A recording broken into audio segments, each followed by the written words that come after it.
Hey,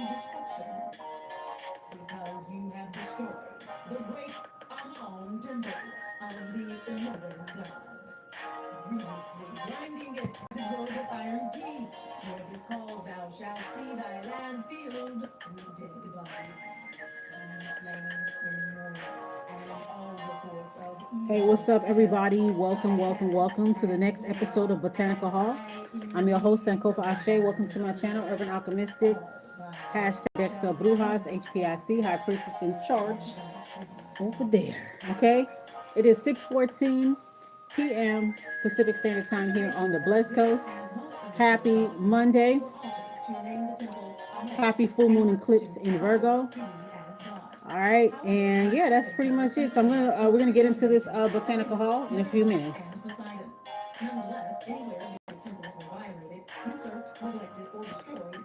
Don't think I'll be on here too long.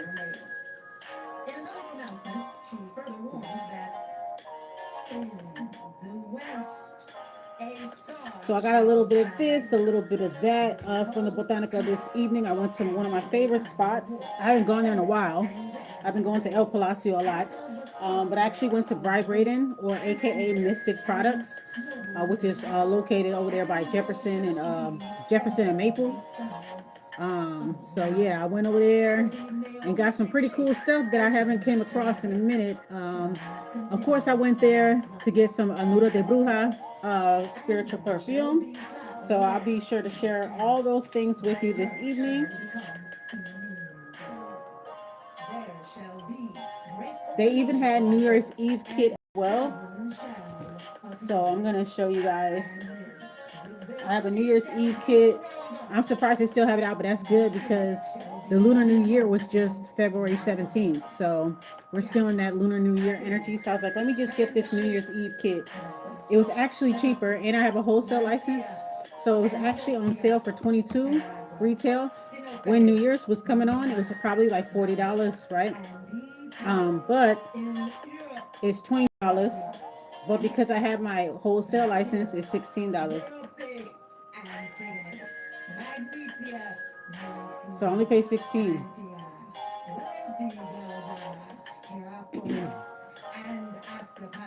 All right, you guys. Let's see what's going on. Let's see here.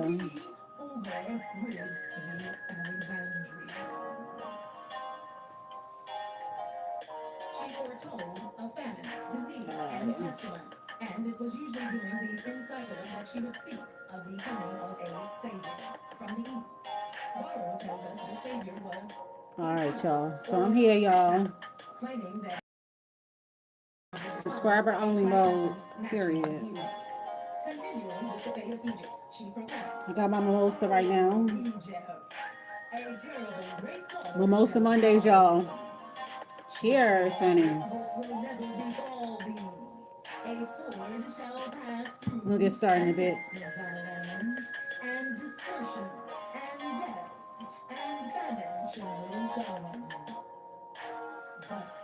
In the seventh generation of the kings thou shalt have blessed.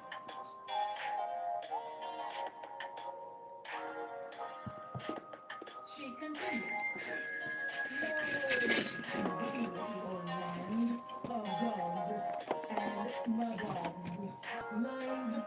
I can't see my chat.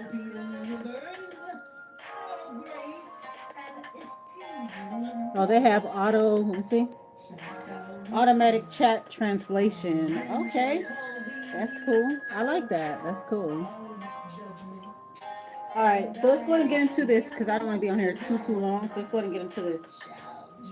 All right. So I got me a New Year's Eve kit.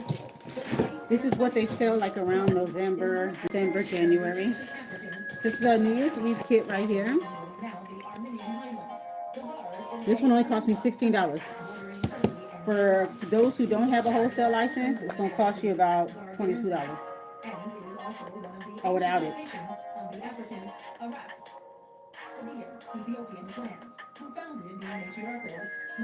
No, it didn't. Still there.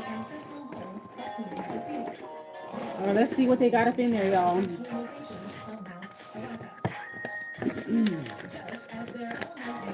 So,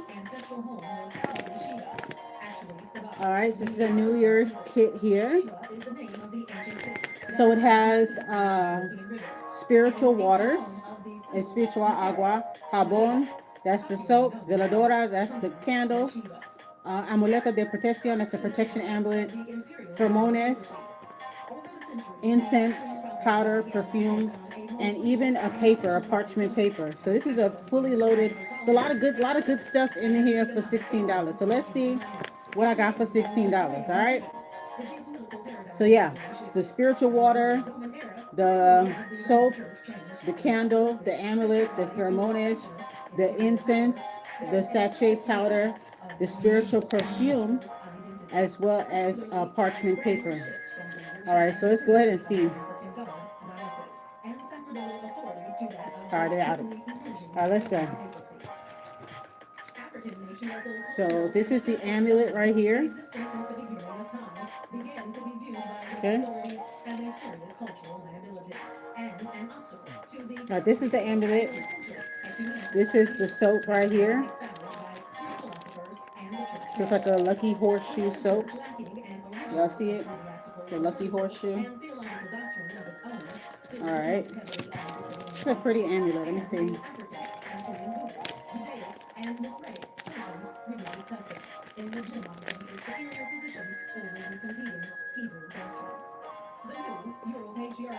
So this is like an amulet. This is something you could put in your little mojo bag. This has the angel of abundance on here. See the horseshoe? So this is something that you can put inside your, like your mojo bag or whatever. All right, let's see what else they got. This is the sachet powder.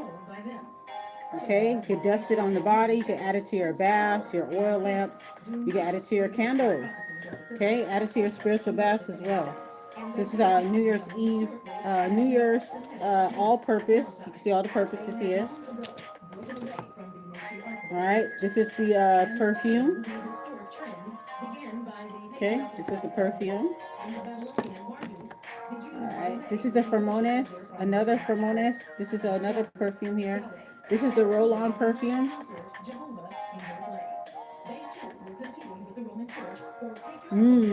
Very sweet. Smells just like candy. So that's like the Angel of Abundance Happy New Year. That's what it is. Angel of Abundance Happy New Year's kit. So I'm doing this for the Lunar New Year, the belated New Year. So I have two different perfumes. One is a regular perfume. If I could put in my spiritual bath and just splash it on me. Okay. And this is the roll-on perfume. It has, each perfume has a charm in there or some type of like herb. It's a Fermones oil. It also comes with 3 incense sticks. This is spiritual waters that you put inside of your spiritual bath or inside of like your mop water, whether you're washing the walls or something like that. So this is spiritual waters for the new year.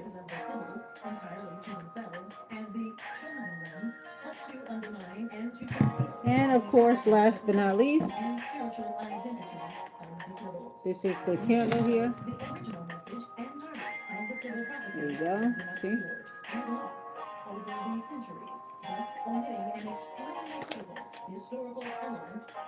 Smells good. That's what it looks like on the inside. I love a gold candle. So not bad for $16, right? It's not bad at all for $16. That's the candle, the spiritual water, 3 incense.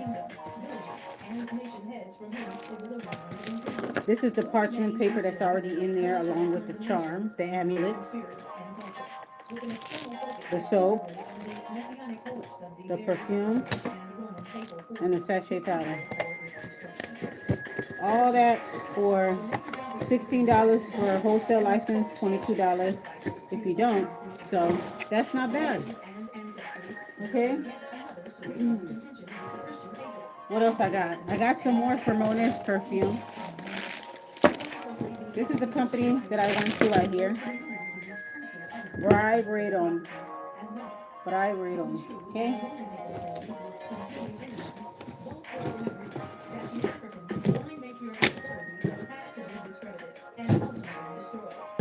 So I got two honey rose perfume. This smells bomb as hell. Honey rose. It smells bomb. So I got two honey rose perfume because I have a honey rose candle. It's called Miel y Rosas. Miel y Rosas. So I have the candle to go with this. So I got this. And then I have some money drawn incense. I just realized I didn't have any money drawn incense. So yeah. Yemeya spiritual perfume. Put this in my spiritual bath, especially for today. You know, if you're taking a spiritual bath on Monday, on a moon day, this is really nice right here. You can add some Yemeya spiritual water in there, some Cascadia up in there. You know what I'm saying? Put some blue anil up in there, some camphor. You know where I'm going with this? It's gonna be a nice blue bath. Okay. So ever since I bought that Cowrie Show crown, yeah, she's been coming up a lot. And yeah, so yeah, this smells really good. It's a very light smell. All right, let me show you guys the pheromones that I got. These are pheromones here. I have Santa Marta, La de Miradora pheromones. This is for Santa Marta. It's a roll-on perfume, so that means this one lasts a long time.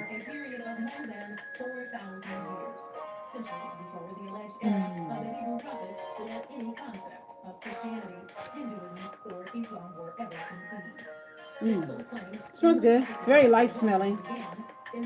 Every one of these perfumes got something in there, so it's like a little flower up in there. Each pheromones perfume got something in there. All right, I got Miel y Rosas perfume. This is pheromones Miel y Rosas, which is honey and rose. All right, let's see what this one smells like.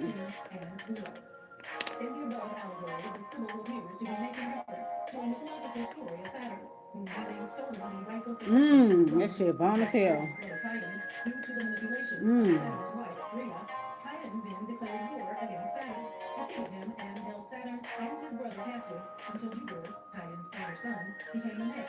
I smell the roses more than the honey.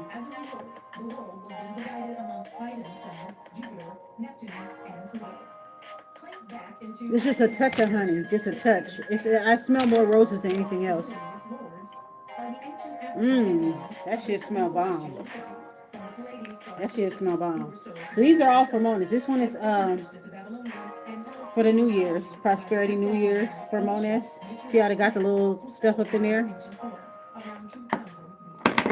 And this one's Santa Marta. This one's Miel y Rosas, honey rose.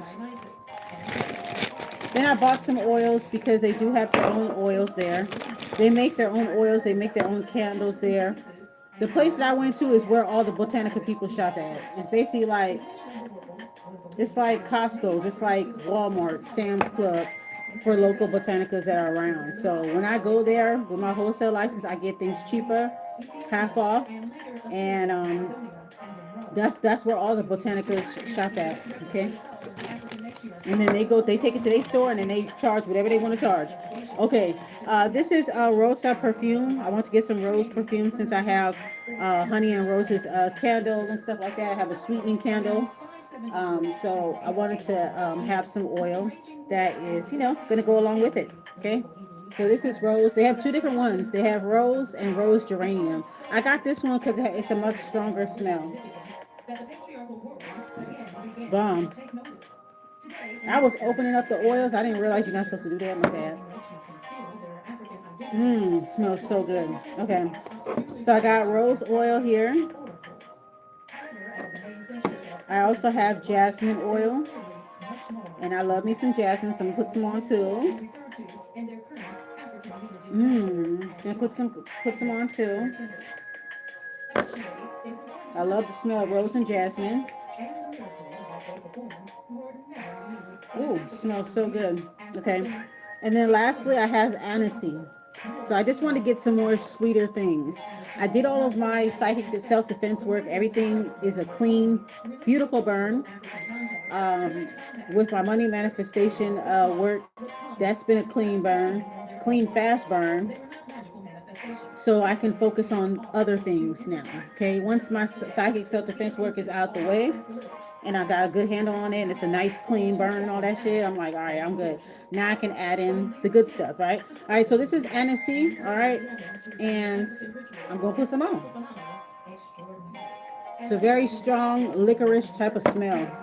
It smells like black licorice. I love the smell of Annecy. Annecy smell. Oh, smells so good, so good, so good. Good for the spiritual bath. Good luck type of energy. Yes. Very aromatic. Very aromatic. Okay.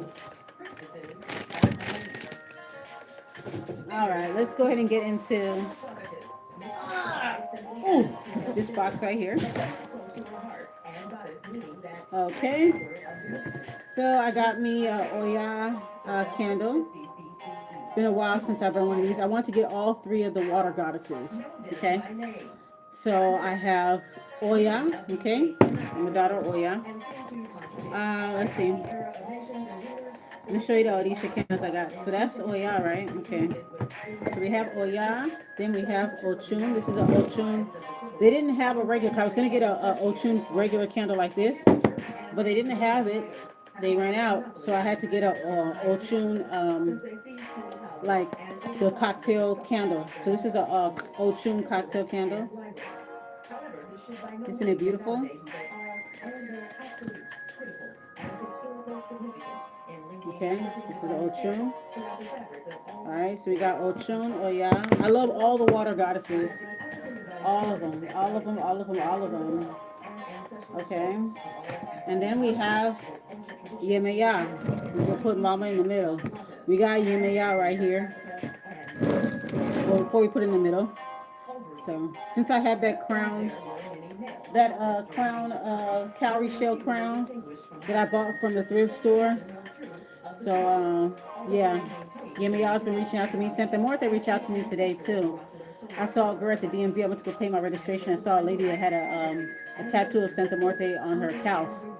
And then when I went to Botanica, it was a whole bunch of Santa Morte this, Santa Morte that. They had a whole new products of Santa Morte, like cocktail candles. I've burned some of her candles before, but I don't work with her that heavily. So um, I do want to get into it, get me a statue, get into it, but I have to create some more space in my home and probably put her in the living room if I was to get on that. But yeah, shout out to Santa Muerte. She was definitely showing out today too. Yemaya as well. So I got all the water goddesses. I got Yemaya, I got Oya, and I got Ochun. Okay, all my water goddesses. She deals with the weather. She deals with the river. She deals with the oceans. Okay, so I have all three of those ladies. I'll be burning those three. I'm gonna burn the Yemaya candle first, since it's Monday, and I'll be burning this right next to my cowrie shell. All three of these candles will be by my cowrie shell. All right, now let's see. I got students. This is a student candle, estudiante candle here. Prayer in the back. I got this for my daughter. Even if you're an adult, you're grown, and you're going back to school, get you a student candle, a estudiante. Helps you with focus and concentration, and you could get herbs and things to put. I mean, it's already fixed candle, already fixed cocktail candle, but you can add herbs in there. You could add some bay leaves, some herbs that are good for the memory. Maybe some camphor oil, um, wormwood, eucalyptus, maybe. You can add herbs that are good for like a memory and calming and concentration and shit like that. So yeah, lavender, vetiver, something that'll teach somebody to like calm down and concentrate. So yeah. This is my Miel y Rosas candle. Yeah. It smells bomb, y'all.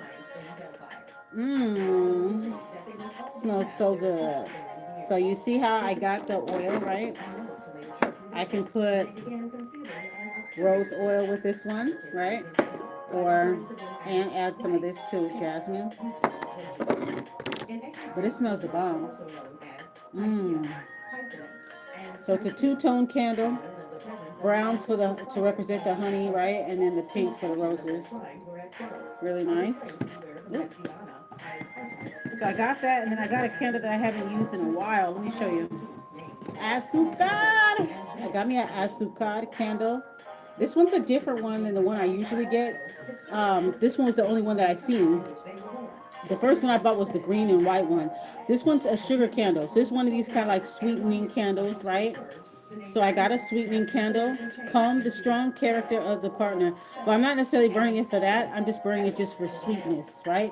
Sweetness, sweetness, sweetness, the color of my life, right? And there's a prayer, oración here and in the back. This is to sweeten any situation. Doesn't have to be romantic or whatever. And if it is, so the fuck what? You know what I'm saying? We grown on this bitch. But anyway, sugar candle is good for sweetening. Okay, make people sweet you. All right. You want people to sweet you, you gotta burn these two together. You gotta burn these two together. Get you a miel y osas. They even have a miel candle too. I saw the miel candle at the register, but it wasn't on the shelf, so I didn't touch it. So I was like, maybe they're trying to burn it for their store. But they have a rosas candle, a rose by itself candle. They have a miel, a honey candle by itself. That's good. And then they have one where it's both put together. So you can use either one, either or, and burn it with the azúcar. All right. I'll do you one better. This one right here is a sweetening right here. So you got sweetening here. See? Sweetening, azúcar, sugar, and then miel y rosas. Okay? Let me put this back.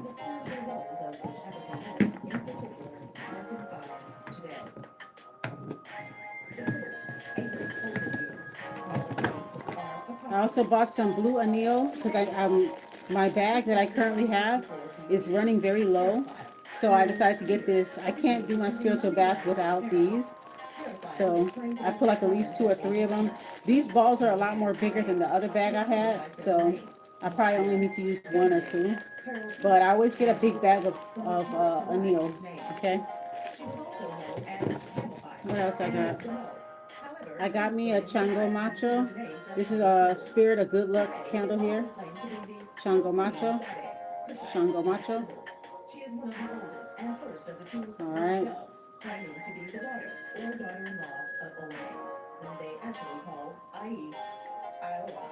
And present-day Christians call Noah. Kupe was a high priestess of the Mani deity Hera, meaning Lady Protectress. All right, just gonna keep that good luck going. Okay, I'll probably burn that tomorrow on a Tuesday, baby. Okay, so I got okay, I got a Nudo de Bruja perfume. This is a different brand, but at least they had it there. There was a particular brand I was looking for. They hardly have it now, so I just take what I can get, y'all. So this is the Nudo de Bruja. I have the necklace charm right here. This one I don't think comes with no charm, but the one I used to get come with a charm each time. This is what it looks like here. Very dark, very mysterious. Let's see what it smells like.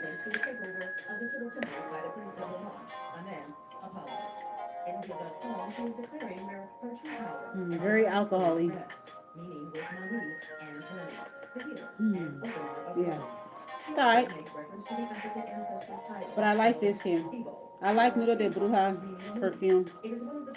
It's good because not only it acts as a protector or a hex breaker removal, but it also acts as an RTS. This is an RTS in a bottle. Alright? So this is a return to sender. This is an uncrosser, hex breaker, remover, banisher, protector, but it also returns the energy right the fuck back. And that's how we do it over here. All right, I got some Sahumerio incense. I've used their incense before. You guys have seen it on past episodes where it looks like a little pyramid and then you burn it. It's a basically incense and herbs in the shape of a pyramid, and you burn it for different stuff. So I've showed you guys that before in other episodes of Botanica Hall. This one right here is a different Sahumeria incense, but it's the same company. All right, this one is to attract riches, success, and abundance. It says atrae riqueza, éxito y abundancia. Riches, éxito is success, and abundancia is of course abundance. All right. So this one is called Arbol de la Prosperidad, the tree of prosperity, and it looks like a Christmas tree. So this one is a incense. It's a tree that you can burn as incense. So it's basically just like herbs and whatever they got, and they put it in some glitter, obviously, and you get to burn the incense. So you have to put this in like a tin dish or something that's covered with foil, and you could burn this whole incense right here. And this burns for a long time. I burned something similar, so I already know. Now these are magical incense. It already comes with the herbs and the oils already infused in the incense. So it has herbs, oils, glitter, whatever. Okay, and they put it in the shape of a tree so that you can burn it. Okay. All right. So yeah, this is to cleanse. It says in the back of here to cleanse negative energies and create buenas. Okay, so create good vibes. So clean negative energy, create good vibes in the home during games of chance. It is also good for workings. I'll say Oscura says, oh, so okay, so it's good to get rid of dark work. All right, hexes, envy. It attracts good fortune, money, and love. Okay, so you get to meditate while burning this incense here. All right, this is one of my spiritual perfumes. I forgot what it's for, so I'm gonna have to Google it. But this is the name of the perfume. It's a spiritual perfume called Heliotrope Blanc. I believe this is for prosperity, abundance, and some other shit. Let me look it up right quick.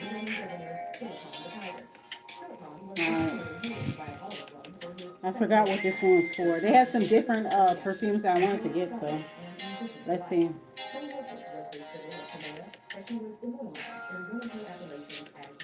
I know it's for some type. I know it's for attraction, so it's probably for money or some shit. Hold on, let me see.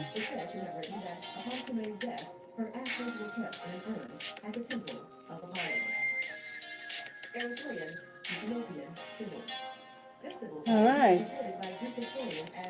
This is a very old perfume. Heliotrope. It's a very old perfume. All right. So it says right here, this is the Heliotrope flower perfume, and it says it ranges from purple to white. It says it ranges from purple to white. Holds the core spiritual meanings is for devotion, unwavering love, and the pursuit of light. Its name comes from the Greek word helios, which is the sun, tropos, which means to turn, referring to its physical characteristics. Heliotropism, which is to face the sun, turning to face the sun. All right. Let's see. Spiritual alignment and growth. Okay, so for personal growth, resilience, a positive path, you can use this for prophetic dreams. Spiritual clairvoyance, protection and banishing, emotional balance. Okay. All right. Attracting wealth. Okay, so there is some attraction there. Okay, so it attracts wealth, basically increases your psychic development and protection, emotional balance, and prophetic dreaming. Okay. The essential oil of heliotrope oil can be used to attract money or wealth. Okay. Okay, Heliotrope Blanc emphasizes general meanings of the flower as white flowers that often symbolize purity, innocence, spiritual awakening in florography. The name Heliotrope Blanc is also famous and very classic perfume. known for its soft, powdery almond and vanilla scent. Ooh la la. Okay. All right, yeah. So, a symbol of devotion and eternal love, steeped in ancient Greek mythology. Interesting. Very nice. Very nice. Very nice. Very nice. All right. So, enhance spiritual growth and connection to the divine. Okay. So they range from white to purple, and it's often used in meditation to deepen one's connection to the higher self. So this would definitely be like for a spiritual bath. Let's go ahead and take it out. Oh, it looks just like Pompeia. It has the same bottle as Pompeia, which I was gonna buy Pompeia today, but I was like, let me just try something a little bit different, right? I love Pompeia, by the way. I like smelling like an abuelita. I do. I do. I really do. I either like smelling, I like unisex perfume and I like granny perfume. So I don't mind smelling like a man, but like a good smelling man and a grandma. Okay. All right. So yeah, this is Heliotrope Blanc. Let's see. It's the same bottle as Pompeia. Literally the same bottle.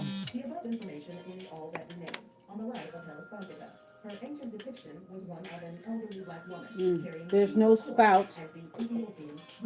I'll definitely put this in my spiritual bath. Let's see what it smells like though.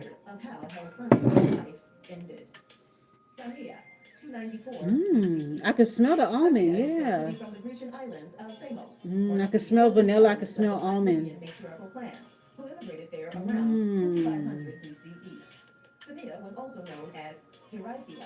Yeah, it's very floral, very nutty. Floral and nutty. It smells like sweet almonds, vanilla, and like a floral scent, if that makes sense. Hold on now. Hold on. Phrygia was a high priestess of the Black Diana, Artemis, Sybils. She, as her name implies, was claimed to be a Phrygian, one of the indigenous Black Proto-Elamite clans of Asia Minor. Her mother was said to be Dardanus, and her father was a Black Turkish king named Nasus. Damn, this shit smells bomb. I'm not gonna lie. I'm kind of glad I bought this. I'm glad I bought this. Kind of almost remind me kind of like baby powder too. It's like I could smell the vanilla notes. I could smell the almond. The almond is coming in strong. Like the sweet almond is coming in real strong. And then that vanilla is like right behind it. That vanilla is like tailgating that smell. And then it has that overall like floral. So it's like nutty, floral, and sweet. And then I kind of smell like a little drop of like baby powder or something. God damn. God damn. This shit smell bomb. This is different. Yeah, these are the same people that, this is the same company. This is the same company that make Pompeia perfume. Pompeia is also a nice smell too. It's just kind of like a lighter scent. Pompeia is like a lighter scent. It's definitely like perfume for abuelita, for your abuela. It's definitely like a abuela perfume. Abuela on Sunday morning type of perfume. It's like a floral scent. It's light. It's not no nuts and none of that. It's just like a light floral scent. You know, a little citrusy, a little bit. That's the difference. This one I like. Now the name of this company is A la Reine des Fleurs. So the Queen of the Flowers in French. Don't ask me how I know. I just know. It's my intuition. Spanish and French is very similar. But yeah, this smells bomb, y'all. This smells good. Like, and almonds is good too, because sweet almond oil, it brings like amicable situations. You know what I'm saying? Gives you a lot of like social favor. But yeah, I'm digging this Heliotrope Blanc. I'm definitely gonna I already took my spiritual bath today, but bitch, I'm about to do it again. Like, bitch, I'm about to do it again after this video. Yeah, I'm gonna do it again just so I can have an excuse to use it. So yeah, that's all the spiritual perfume I pretty much got was this one. The one that comes in that New Year's Eve kit right there. The Nuda de Bruja. Make sure you guys get you some of this. Like I said, this is like a RTS, uncrossing, fiery wall of protection, um, all in one. Okay? Removal, banishing, RTS, protection, hex breaking, all in one perfume. Okay? They have the candle, they have They have the oil. They have the pendant, the charms, the necklaces, the bracelets. Okay. Um, so get you some. Get you some. Okay. They have the incense too. Okay. And yeah, that's pretty much it. That's pretty much it. That's all I got, y'all. That is literally all I have. But I'm definitely gonna light this one up today. This is my Yemaya candle. So gonna light this one up. So beautiful. Been a long time, girl. Long time no see. Yemaya, long time no see, girl. Long time. Gotta take my spiritual bath today, man. I have to take it today. I'm gonna put all this shit up in here. A little bit of this, a little bit of that. I just took one today. I'll take one the next one now. These are perfumes too. Well, these are the ones that have pheromones. Oh, yes. This one is called, the one I just went to today is called Vibrating. Vibrating. Or they call it Mystic Products Inc. But Vibrating in downtown LA. Well, kind of downtown. It's in the 30s.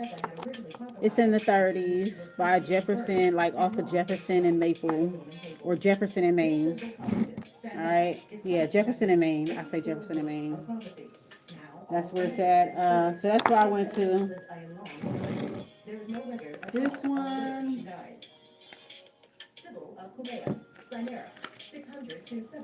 I can also use this perfume to cleanse my candles too. Why does it feel like it's leaking? Yes, it is. It's leaking. I can use this also to cleanse my candles as well.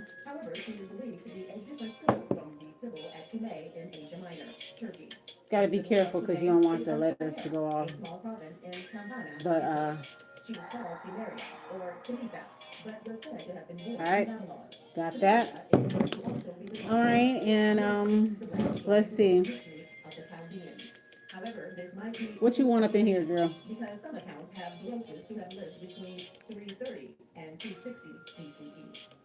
Oh, okay. Okay, yeah. Sea salt. Sea salt, cascadia. And if I can crush a little bit of blue anil, put it in here. Yeah, sea salt, cascadia, blue anil. All right, cool. I'll do that for you. I'll do that. Let's see. I'm not gonna put aniseed. That's too spicy too. I think that's a fiery herb. So we'll put some jasmine in here and rose up in here because it's light and it's very feminine. And okay, put a little bit of roses. It's the highest vibration. Yes, yes, indeed, honey. Yes, honey. Ooh, let me cleanse it with some of this heliotrope. That'll be nice. I think she'll like that. Hi, Yemi. I think Yemi gonna like that. Let's see. Man, it smells so good, you guys. Ooh, Jesus Maria Santissima. Holiest of all saints.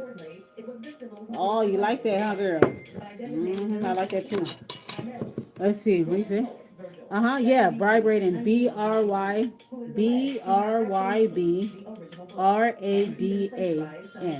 Vibrating. BYRBRADAN.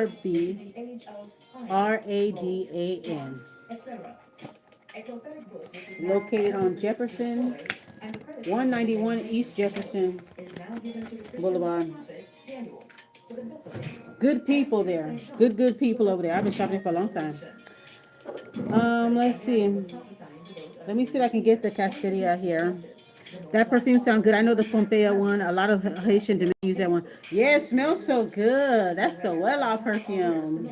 I love that perfume. I put that in my spiritual baths too. This girl had gave me this. I used to follow these girls. What's the name? Brujas Botanicas on Instagram, and they had a spiritual bath using Pompeia and oranges and some more shit. And that's when I started using it. Let me see. Let me see. So we got a little of that. I'm gonna put a little bit of the cascadia in here. That's good. Oh, it looks like all the water goddesses want some cascadia in their stuff. That's cool. I can do that. I can do that. I can do that. What else she said she want? She said she want she said she want sea salt. Yeah. Okay. She said she wants sea salt. Let's see if I can find some sea salt in here, child. I don't know. I don't know if I can get it. I'm not sure if I used all the sea salt. Oh, I got Himalayan sea salt. So I can, okay, never mind. I got it. Constantly mocked and ridiculed by the locals as insane and as one who copulated with serpents. By then, the papacy had succeeded in facilitating the downfall of the Sybils through widespread defamation. All right, I got the Himalayan sea salt right here. And let's see. I got some. Got some jasmine flowers. Put a little jasmine flowers up in there. Mm-hmm. Oh yeah, we're gonna do that. I think I'm gonna take care of the girls, aka Oshun Oya and Yaman. And take care of the girls first, honey. Let's take care of the girls. Make sure the girls are straight. Let's see. What is going on? Okay, I have this. I don't know. I'm gonna have to crush this in here. I don't know how I'm gonna do it. Let me see. Okay. As thus founded the new prophecy movement, in which to voice their divine utterances. Although dubbed as Christian heresy by the Roman Imperial Church, Montanus and the civil priestesses of the church forged ahead. The patriarchal papal authorities refusing. You want nobody to see me about this? Because y'all can go crazy. All right, look. I put the cascadia in there. Okay. And I put some jasmine flowers too. See it there? See it there? See it there? See it there? All right. Oh, well, this shirt is whatever. Whatever. Okay, let's put some sea salt up in here. That's what she said she wants. I love using this. It makes me feel so fancy when I'm in the kitchen. Like, I love these little salt shaker thingies, honey. Make me feel real classy. I feel classy right now. Yeah. Really classy and bougie. Yeah. Mm-hmm. Oh, yeah, that looks so sexy. Oh, my goodness. That looks sexy as hell. Oh, my God, girl. Oh, yeah. Yes, girl. Yes. See that? The cascadia, the jasmine flowers, the sea salt. I have some in here right here.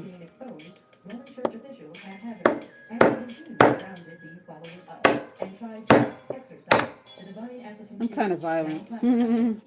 I kind of enjoy smashing this. That was fun.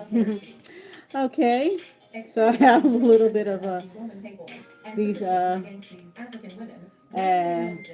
anil or blue. I can't grind it into a powder.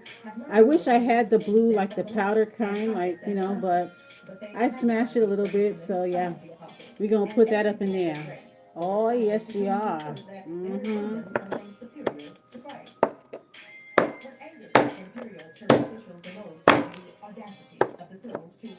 That is so fun. I miss smashing things. I think I need to go to a rage room. That would be really nice. If I go to a rage room, I think I'd enjoy myself in there. Would you go to a rage room? I would. All right. So yeah, let's go ahead and move everything away from the wick.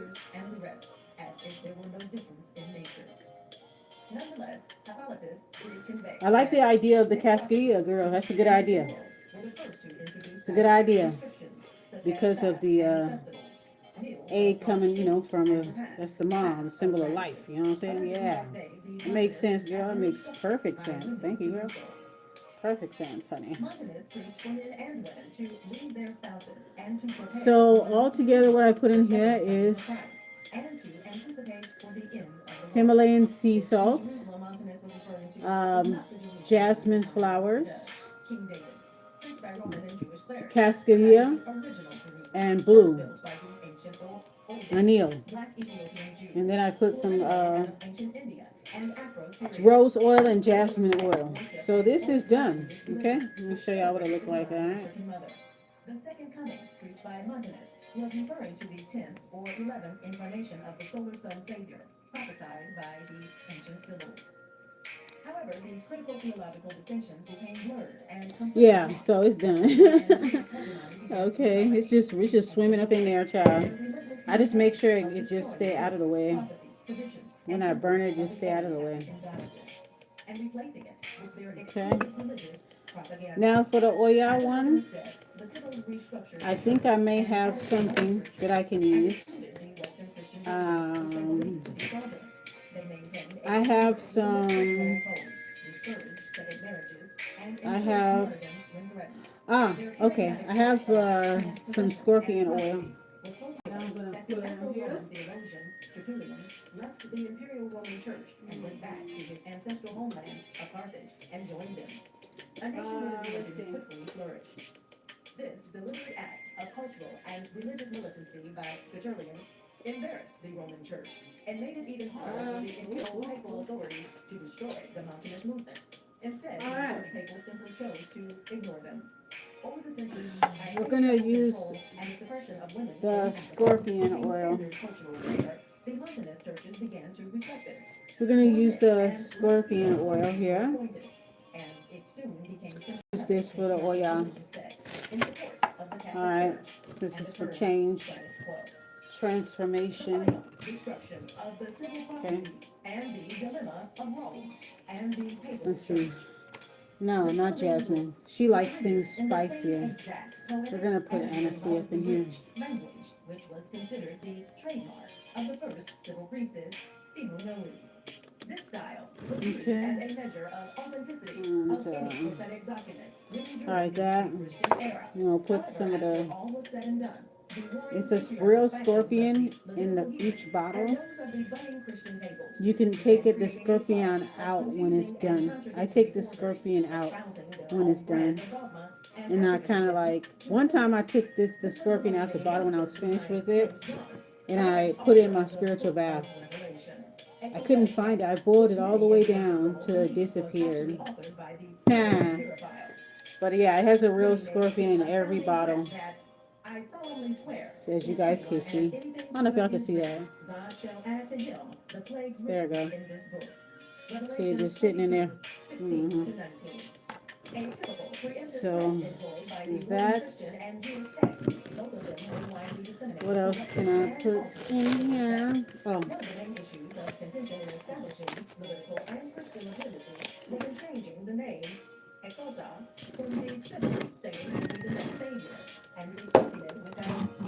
Jesus or Yahweh Jehovah.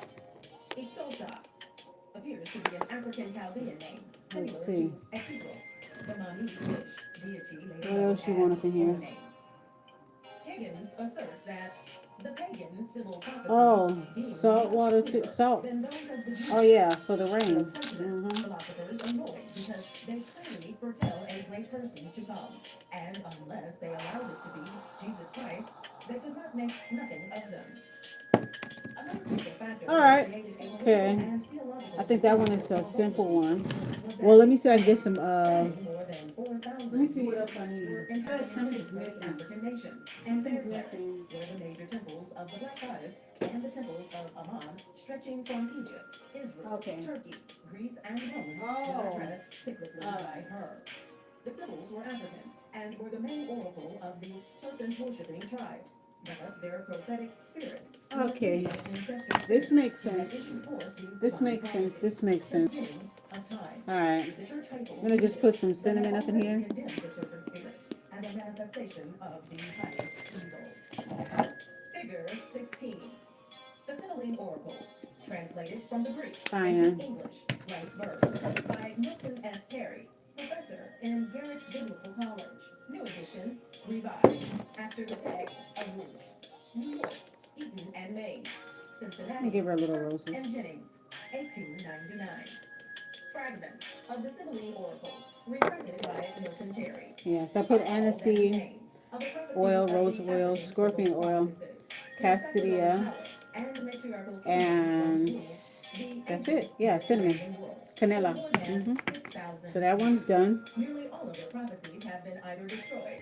All right, last but most definitely not least, my girl Ochun. Now this one is already good. I already put the cascadia in there.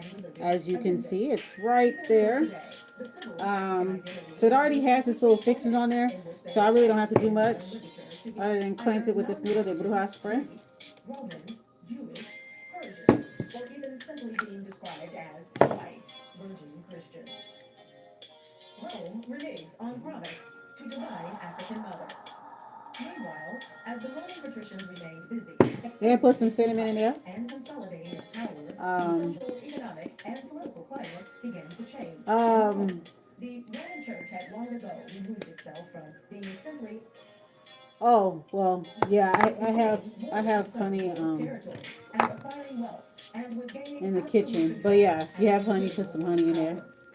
Let's get her some jasmine flowers for the love and the beauty, for the beauty that she is. All right. Shout out to all my water goddesses all over the world. All over the world. Jasmine. Okay, so let's then for this Ochun candle. Isn't it so pretty? Okay, we're gonna put rose. Of course. All the water goddesses get some roses from me, honey. They get the roses, they get the flowers. All right. Jasmine, of course. Of course. A very Venusian type of perfume is jasmine. Very much Venus.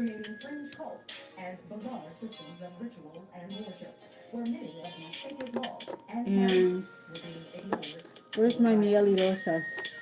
This has some honey, notes of honey in there. Now it is a roll-on. Everybody get your roll-on. We're going to put a little bit on here. Everybody get your roll-on. Get your roll-on. Yeah, you got a little bit of honey up in there. Okay, I think I'm going to use some of this Heliotrope Blanc on here too as well.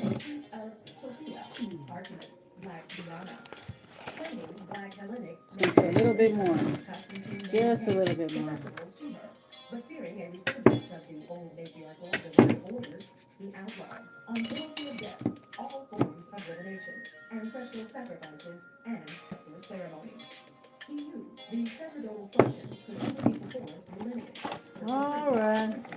Which included the Sybils, H.P.I.C, and then with this, when this is burning, I could just use a simple honey rose to burn along with this, or any other water goddess candles. All right, so this is how it's looking, ladies and gentlemen. Let me see what else is in here. In the underground catacombs to honor their African ancestors, deities, and martyrs. Broken promises. Sybil goddess curses Rome. This is some sachet powder. It's for the new year. It's for everything. It's an all-purpose one. So you can use a pinch on each one.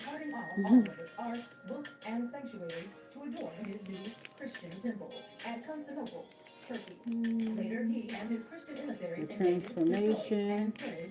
Oya is for the transformation. Yemaya is for the healing, emotional healing, abundance, healing all the mother wounds, all that good stuff. Ocean to bring in the love, the attraction, the creativity, the fierceness. Okay. I relate to all of them. They all three have come to me in different times in my life. Yemaya has been recently. Oya, I was told I'm a child of Oya, so that's that. And then Oshun definitely reached out to me first. She's actually the one reached out to me first because they always say a lot of Virgos are a child of Oshun. Yeah. I'm more of a Oya girl, but like I said, I have a problem with all three of them. I like all three of them. I like all three of the water goddesses. All right, so yeah, this is the Oshun candle, looking right. This is a Oya candle, looking good. All right, and last one, most definitely not least, the mother candle. All right, shout out to her. So I will be burning these by my cowrie shell crown, and yeah, that's pretty much it. All right, I done. Where my blunt at? Ooh. Oh, I've been on here for a whole hour. Have been issued, classifying African-based traditions as hedonistic and pagan. In the year 451 CE, by pain of death, all forms of foreign and African religion were outlawed by a I'm listening to the Sybils, the first prophetesses of Mami Wata. They have different videos, like 9-hour videos, 6-hour videos. So I just been listening to it, like going to sleep with it, waking up with it. So every Monday I try to listen to something about the cosmic mother. I try to, watch anything that has to do with that. So me and my daughter been watching a lot of mermaid stuff because mermaid season and all. Her birthday just passed a couple of days ago, about last week ago. Her birthday was like a week ago, and so I bought the what's the one, the Haley Bailey Little Mermaid, the new one with the black one. My daughter, she likes that movie. I am so grateful that I never thought when I was a little girl watching the Little Mermaid, which is my favorite Disney movie. When I was a little girl watching that movie, I would have never thought that there were mermaids out there that was black like me. When I was little, I never thought that my daughter would be able to see. I never thought I'd see it in my lifetime that my daughter would be able to see a black mermaid on the TV screen. You know what I'm saying? Like, that's just not stuff that those of us who grew up in the 90s, 80s, and beyond, we didn't think we would see that. But she's lucky that she gets to see that in her lifetime. Like the first Cinderella movie that my daughter watched was the one with Brandy. That movie came out when I was in junior high school, so I used to be like, I'm too grown for that, but I love Brandy, so I'm gonna watch it anyway, type shit. But that's the first and the only Cinderella she knows. She hasn't even seen the original Cinderella movie, so she knows Cinderella as Brandy, a black girl. Okay, and so she's seeing Chloe Bailey as a black mermaid. So it's cool. I love that movie. That movie is so good. Oh my god, I got teary eyed at the end of the movie. I knew my period was coming. I knew my period was coming. I was crying at the end of the movie, seeing all the humans and all the mer people together as one and shit. I was like, oh, message, message. I was like, oh, it's a good movie. It's a really good movie. And they show like the mermaids of different races. Like in their world, race don't matter. Only stupid ass humans give a fuck about race.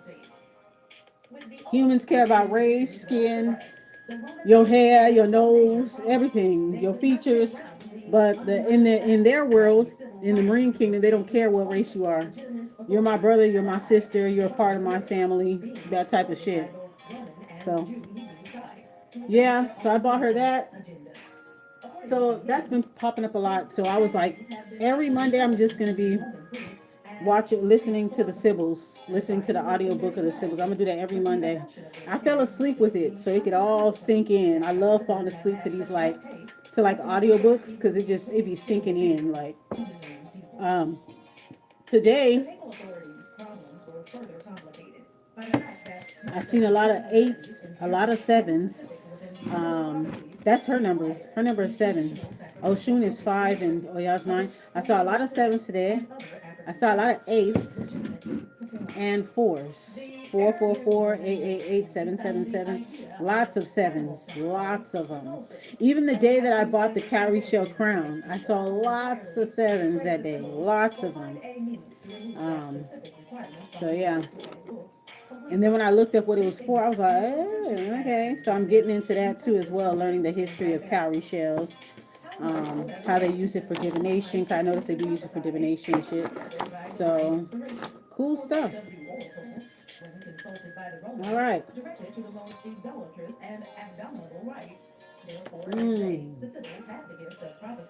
Today was a good day. All right, y'all. We're going into the after show. Today was a good day, y'all.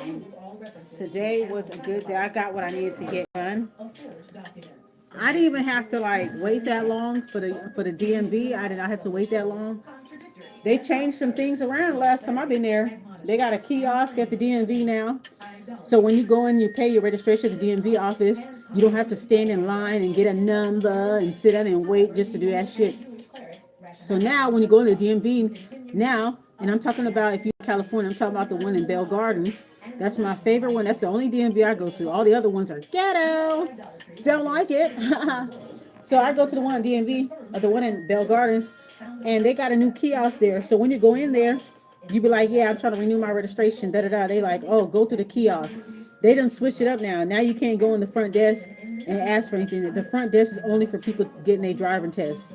They either coming for the driving test or making an appointment. So you can't even do what you used to do anymore. If you're doing registration, anything that could be done online and you coming up in there, they going to point you straight to the kiosk. So I went to the kiosk and then I learned how to use the machine. Me and these other two ladies who spoke mostly Spanish, we were trying to help each other out and figure out how it goes, or whatever. So we all helped each other. We all met each other halfway. We all helped each other get it. So I was happy about that.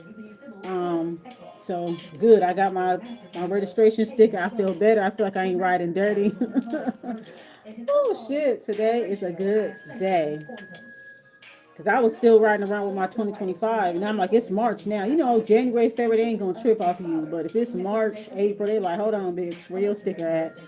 But luckily, the police, they be driving right past me. They don't even be giving a fuck. There'd be times where I would have no insurance, no registration, and I would just be driving, and the police would be right next to me. The police would be right next to me, and they'll just smile at me and wave, and they'll just keep going. I'll be like, phew. I used to burn the contra la ley. I used to always have the contra la ley incense in my car and shit because I was like, I don't need the law up on me right now. But yeah, I used to ride a little dirty sometimes. I ain't gonna lie. This is LA. A lot of people ride dirty around here. A lot of people ride dirty.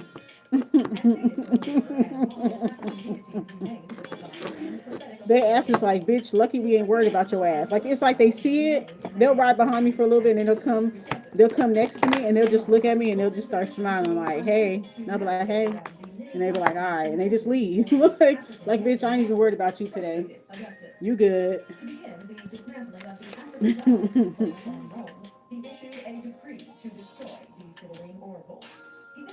So, what I learned from this audiobook is that all the stories that they had about Jesus came from the Sybils. That's what they were saying in this audiobook here. That these high priestess, these oracles, what they call the Sybils, they were the ones that were making people walk on water. They're the ones that were performing healing. All the stories about Jesus, like doing the healing and all that stuff, it's basically a metaphor. It was ripped off of the Sybils. The Sybils were the one that was making the blind see. They were the ones that what was another part? Caesar went to go see one. They had to force some of these women to scry for them and tell their future and shit like that. And then, of course, they suppressed them and turned it into what it is now. Okay? So, very interesting to learn.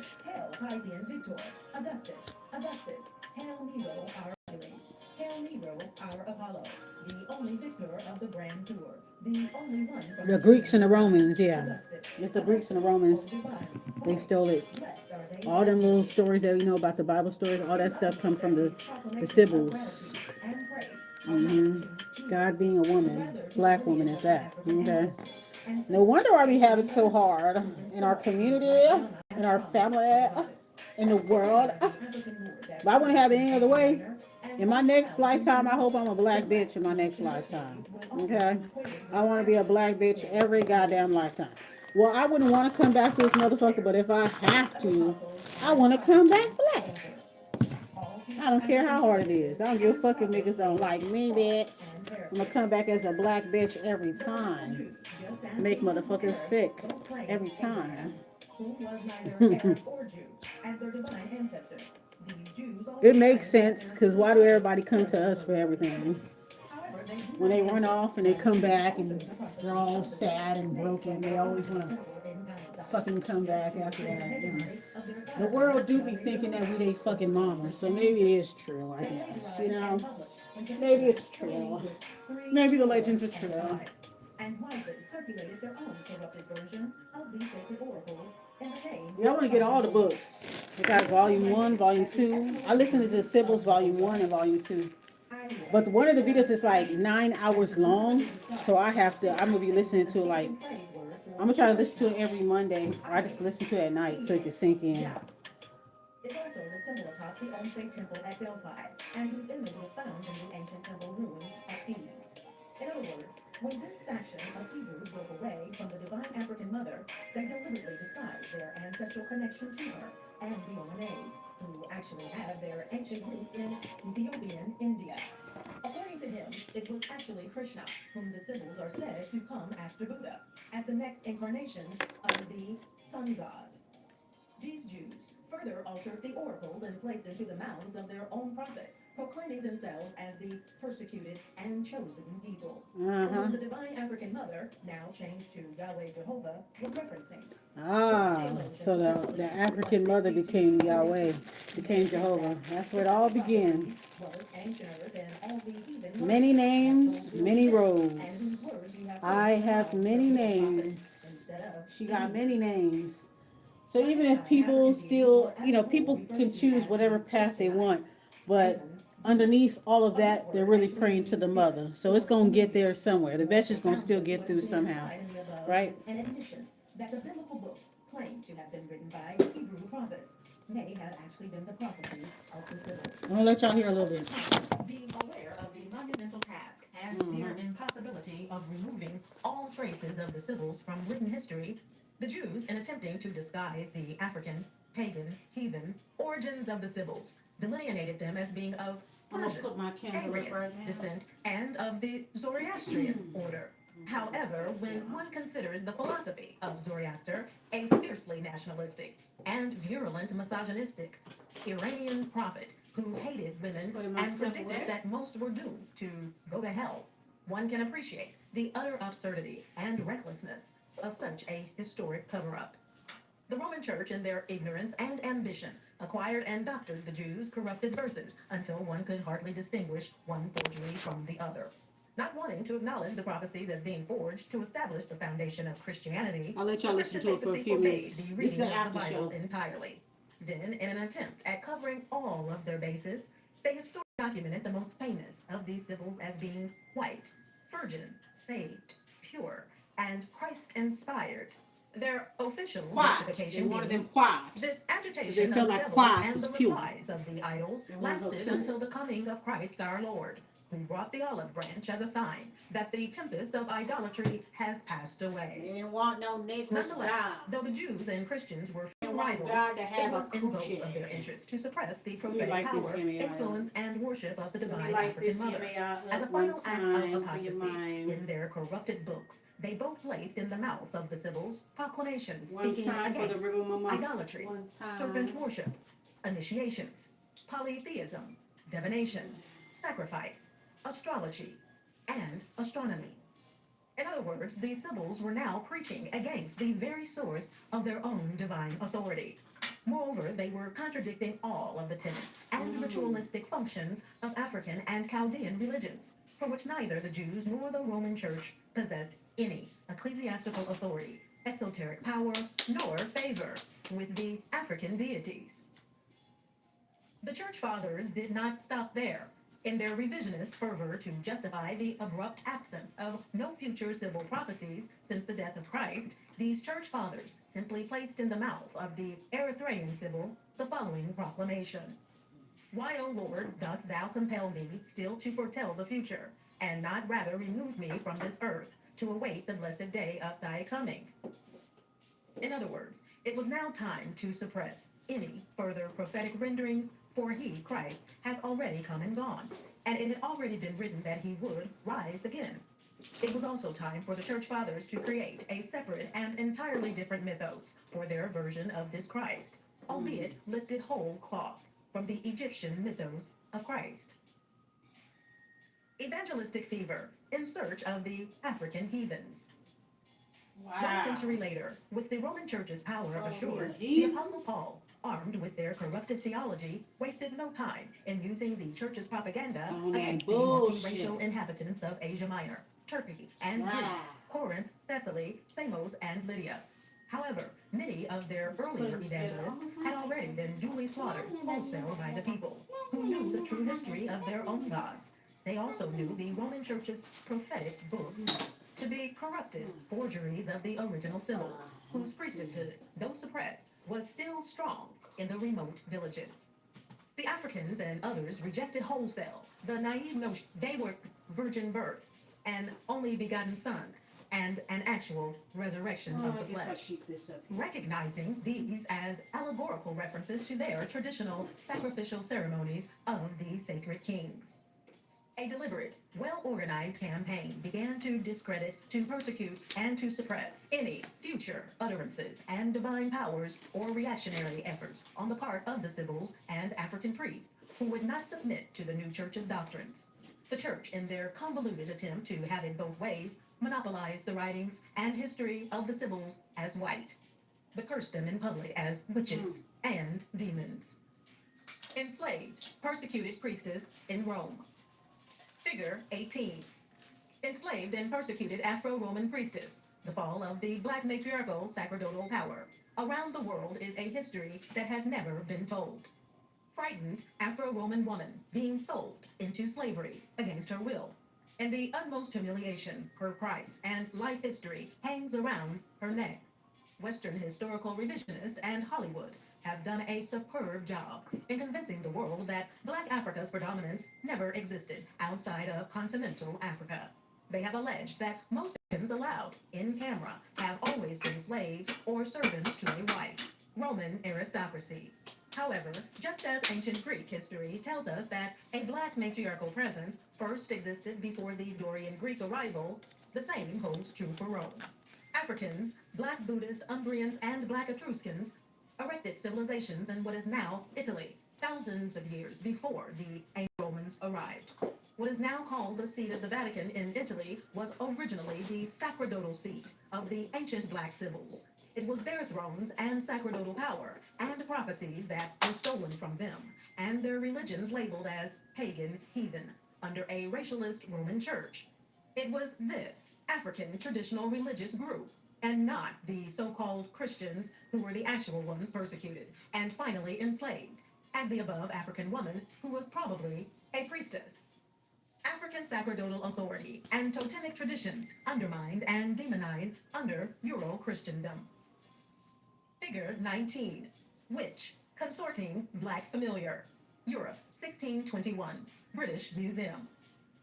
It is no secret that the so-called Eleusinian mysteries of Athens, the Pythagorean mystery schools, and many other esoteric African spiritual paths that spread throughout Europe were the cultural celebrations of Mami, as Demeter, Cybele, and Ceres. During the European witch trials of the 15th to 17th century, the Roman Imperial Church, keenly aware of this, associated evil and demonology directly with the serpent-worshipping Sybs of these African traditions. It was their votaries and the Sybils that were the first to be persecuted as witches.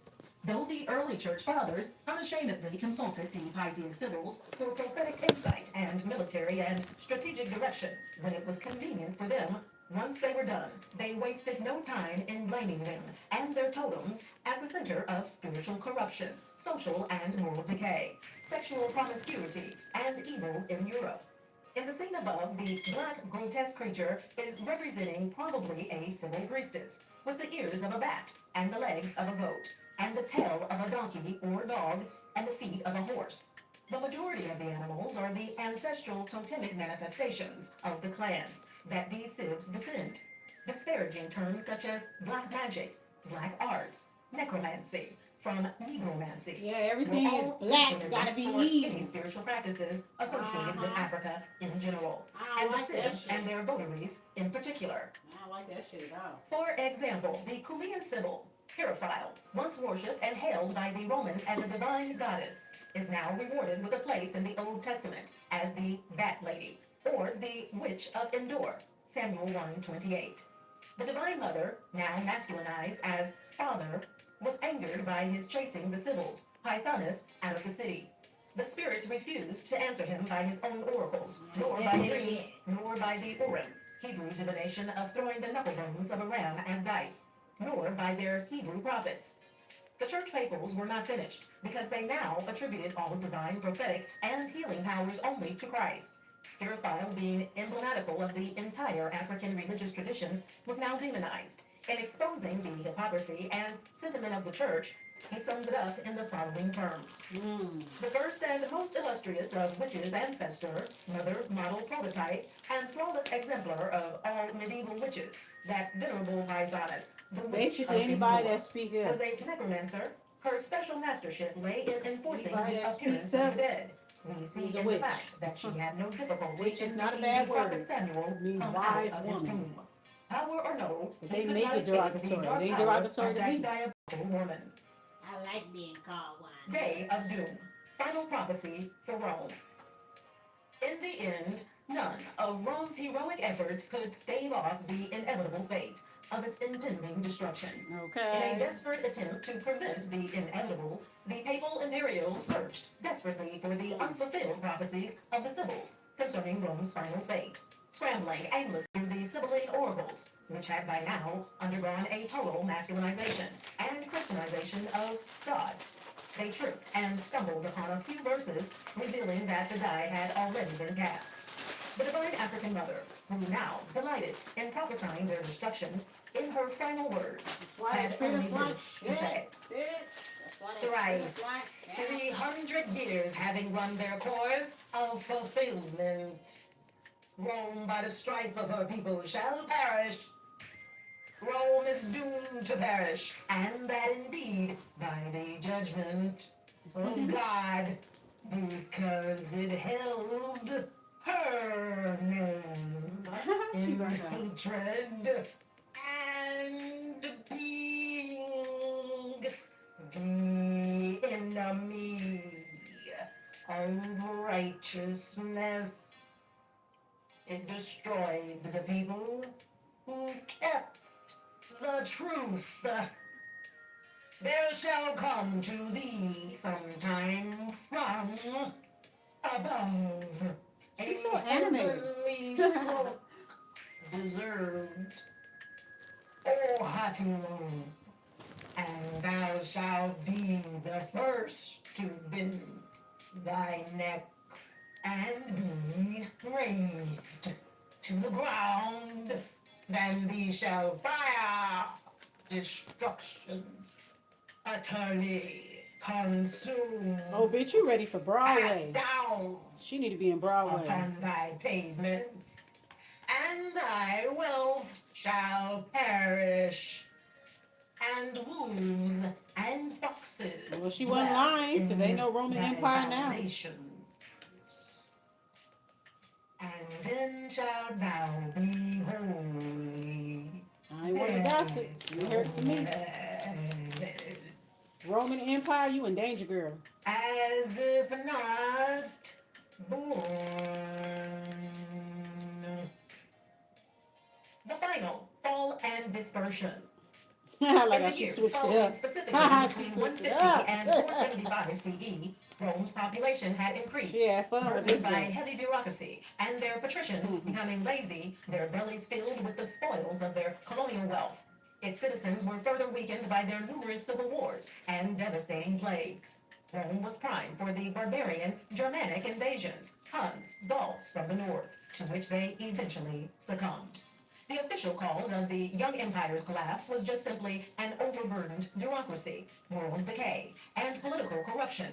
However, More episodes of Ghetto Gourmet will be coming.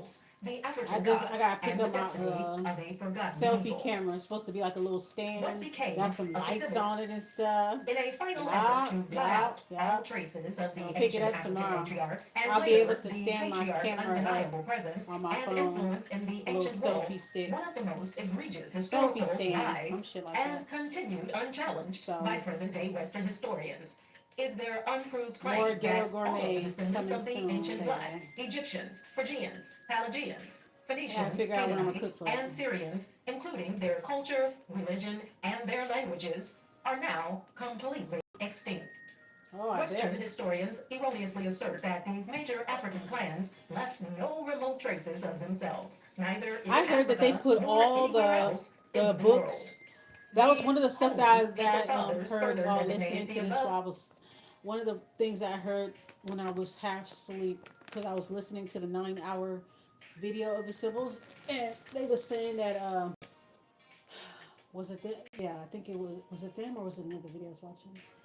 Yeah, I was half asleep, but somebody said that they took the books. Yeah, it was this book that they took some of their ancient books, the Sybils. They took some of their ancient books and they gave it to the they buried it underwater. They gave it to the Marine Kingdom. They buried it underwater. Yeah, somebody was saying that, and that's why they're trying to fuck with the oceans now. They're trying to mess with the ocean, trying to blow shit up, do all this extra shit because they're trying to get to those books. They're trying to get to them. Was that somebody's TikTok was saying that too? I forgot their name, but yeah, um, yeah, I was watching a whole bunch of that stuff that day. But yeah, they those books like the ancient books and all that stuff, like how to tap into this, tap into that. They gave it to the ocean. They put it up deep, deep, deep in the ocean. So that's why they're trying to find it, but they're blocking it. They're blocking it. You know, the Marine Kingdom. I guess they have the books. They're the ones that got it. That's why they're after them. Okay, so there goes that. No wonder. All these little TV shows. There's another TV show called Siren. That one tell you a lot of shit. I watch the recaps. I don't watch the series like episode for episode. I don't do all that anymore. Not that much. I watch recaps. So I watched the recap for season 1, season 2 of Siren. I think they have season 3 out already. Being out. I gotta check it out. I don't think I've seen part 3 yet. Season 3. But they were showing how they was trying to blow up the oceans, like doing little shit to fuck with it and stuff, messing up the vibration. Doing I think they're using some type of like sound waves or whatever, and it was fucking them up, like making them sick, making all the sea animals die and wash up ashore, all that shit. They do all this shit because they're trying to get to them damn books. Okay. Ethnic classifications to the present-day occupants of Egypt, Greece, Turkey, and Syria, respectively, misleading the I hope they entire never world to find that believe shit. that they are the Why? actual descendants of They the don't original deserve to know. indigenous African and Afro-Elamite groups, whose powerful empires once ruled the ancient world. One might well conjecture that the Africans, from all indications, during their persecution in Rome, may have already begun their sporadic migration south, westerly back into Africa, decades before the final fall I'm of gonna do Rome. my workouts However, tomorrow. what I'm is gonna do some certain is that Tybo as soon as they tomorrow. returned, they began I found my environmental nigga Billy West Africa, Blanks. albeit employing the He current still and look present good. He like in his patriarchal model, 70s. He so still be often doing mistaken Tybo. by I cultural follow him on anthropologists TikTok, as Africa's and I found him original on here. indigenous culture. He got his Tybo Many Africans videos. until today I'm gonna do some have Tybo no inkling that tomorrow. all of Africa was once ruled by their beloved matriarchs. The Roman Church Get my big and its ass on the damn imperialistic treadmill designs too. plotted to control all of the African continent. This hostile climate, aided by the church's financial backing, helped to create an atmosphere for chattel slavery and the ultimate colonization of all of Africa in the New World. Though they were not alone in their determination to wipe out all traces of Africa's political religions, one of the first orders of the Christian missionaries commissioned by the church Makes was the sense. complete and absolute Especially all destruction this of Africa's anti-African temples, propaganda. deities, and shrines, as well as the I total think that's very discrediting of intentional. It's a Africa's very priesthoods intentional and side knowledgeable out. elders, and This the systematic anti-African removal stuff, of all the African women sentiments. from their It's on sacramental. purpose. Further, It's the very much perpetual on purpose. privatization of Africa created the perfect climate to impose an inferior and fictitious brand of Christianity, such as what exists today throughout the continent. African and diaspora families often bitterly divided between those who honor the old gods and customs established by their ancient mothers and fathers, and those who worship the colonial religion of Christianity, introduced by the emissaries of the papal authorities. The church's persecution did not stop there. Centuries later, backed by the church's blessings and money, millions of Africans were unwillingly transported across the great oceans and enslaved to lay the economic and cultural foundation of the New Rome in the Americas. An untold number of Africans in the world are the blood descendants of those ancient serpent-worshipping matrilineal descendants, long ago scattered throughout all four corners of the world during the transatlantic voyages. In the New World, the demonization of both the African presence and their religions still continues unabated. Today, few continental Africans or those in the diaspora hardly make the historic connection between the current state of African women and their ancient religions, both having been relegated to an inferior status and a low economic and cultural priority. Make everybody look down on it, and nobody don't want to claim it. Not to mention that only one country in all of Africa, Benin, that's on actually purpose. recognizes the ancient religion Vodun, established first by their ancient mothers, as its country's national religion. The Dagon, Iwe, Akan, Mosi, Mindes, and other African clans, who trace their ancient ancestral roots back to ancient Nubia, Egypt, Ethiopia, and other ancient locations, still possess the knowledge of the sacred rites, of which the church has never been successful at completely eradicating. In West Africa, the priestesshoods of the Sybils, they forgot about South Africa, the Khoisan people in South Africa. They're the oldest people on earth. The oldest people. INVOKES, calling the dead, still continue unabated within their serpent-worshipping Sybils. They're beautiful too. They're real pretty. They look like little Chinese people. You know, some Chinese and African people, they look alike on purpose. They literally look like Asians, but they just got little BBs in their head and stuff. They're real pretty. A great mischief shall befall Europe from the breed of Saturn, and the offspring of a spurious servant. And they shall conquer strong Babylon, and win all the countries which the sun shines on. She has been called queen. She shall be destroyed by extraordinary ruin, and shall not give laws to her wandering posterity. Offspring.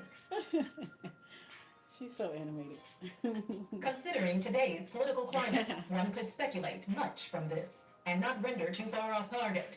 However, what is most important here for the African diaspora, as the benefactor of the divine seed of their gods and ancestors, is that whatever belies the fate of the world, in spite of how Western biblical prophecy has been perverted and corrupted to disguise or exclude African people and others, it is important for them to reconnect back with their own divine self. They don't want us to do that. Expediency. You know, them groups don't want that to happen. By antiquated shackles of mental slavery, the accompanying psychological fear and ignorance, only then will they begin the important work of restoring the dignity and the respect for their African spirits and ancestors that are cosmo and biogenetically linked to them. Accomplishing this could prove not only beneficial to the world at large, but also might be the greatest cultural, political, and spiritual triumph of all time. Well, I hope we get there. That'll be Sybil of Korea, and every man shall be filled. If you guys can do that, that'll be great. With thee, African, and every sea, and everyone shall be. She was definitely a theater kid. She was in theater in high school and in college. Thy custom. And she was in telecommunications. I know it, girl. You ain't got to tell me. Images of ancient Sybils. Black Chaldeans, world's first master astronomers. I admit with great difficulty the theory of all early astronomical knowledge of the Chaldees having been acquired or invented by this race, and that the Chaldees were originally Negroes. But this prejudice wears away when I go to the precursors of the Brahmins, the Buddhists, and when I reflect upon the skill in the fine arts which they must have possessed when they executed the beautiful and most ancient sculptures in the museums of the India House, and the knowledge of astronomy strewn in recycles of stones. Higgins, Anacalypsis, Volume 2. Figure 20. Black Chaldean Priest. Above is an astronomical chart reflecting the microcosm and celestial worlds. The Black Egyptian pyramid, surrounded by the holy nimbus, halo, at the top is actually based on an ancient cone, pillar, moon, Omphai, one of the primeval symbols of Isis and Black Diana.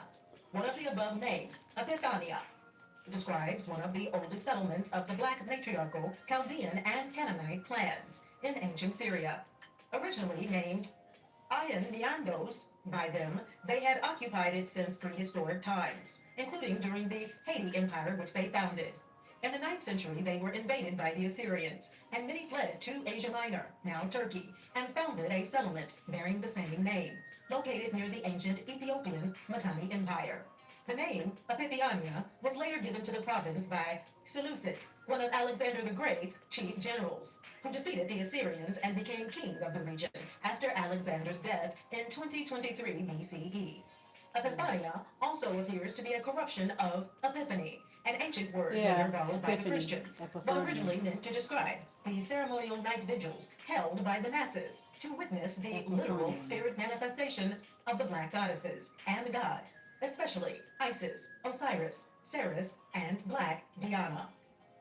An African divine history, hidden and obscured in time. During ancient times, it was the Chaldean priest who manifested materially and mystically the desires of the African gods.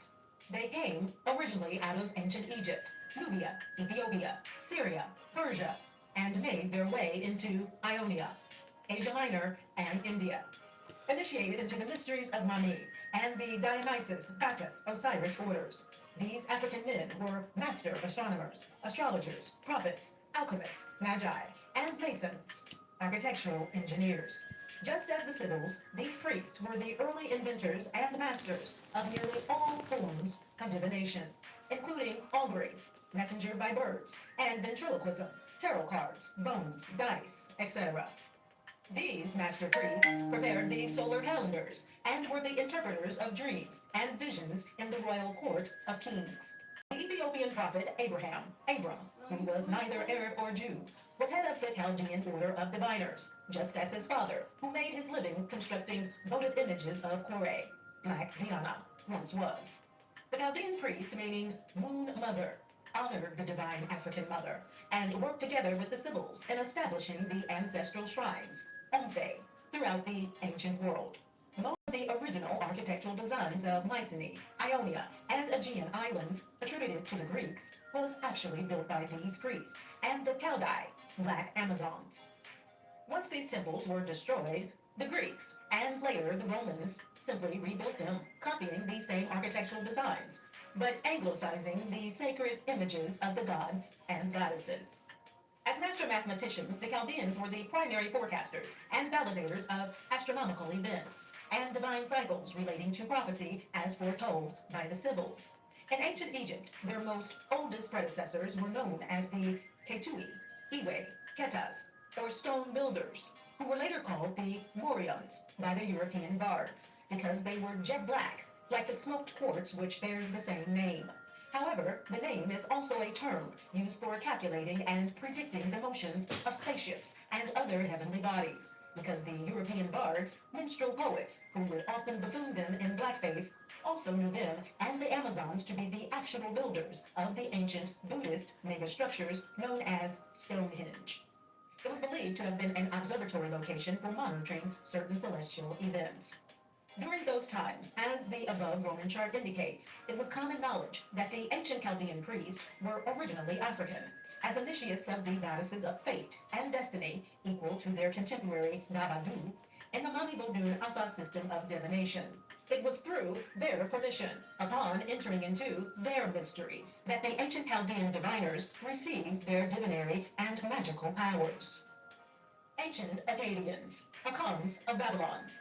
Figure 21. A forester's recreation based on archaeological evidence of ceremonial sacrifices at the king's grave in ancient Ur, Babylon. Black Akkadians, Akkad, meaning serpent worshippers, covered in sacred white. Kaolin, the color of death or spirit. It is from these ancient groups that the Chaldean Sybil descends.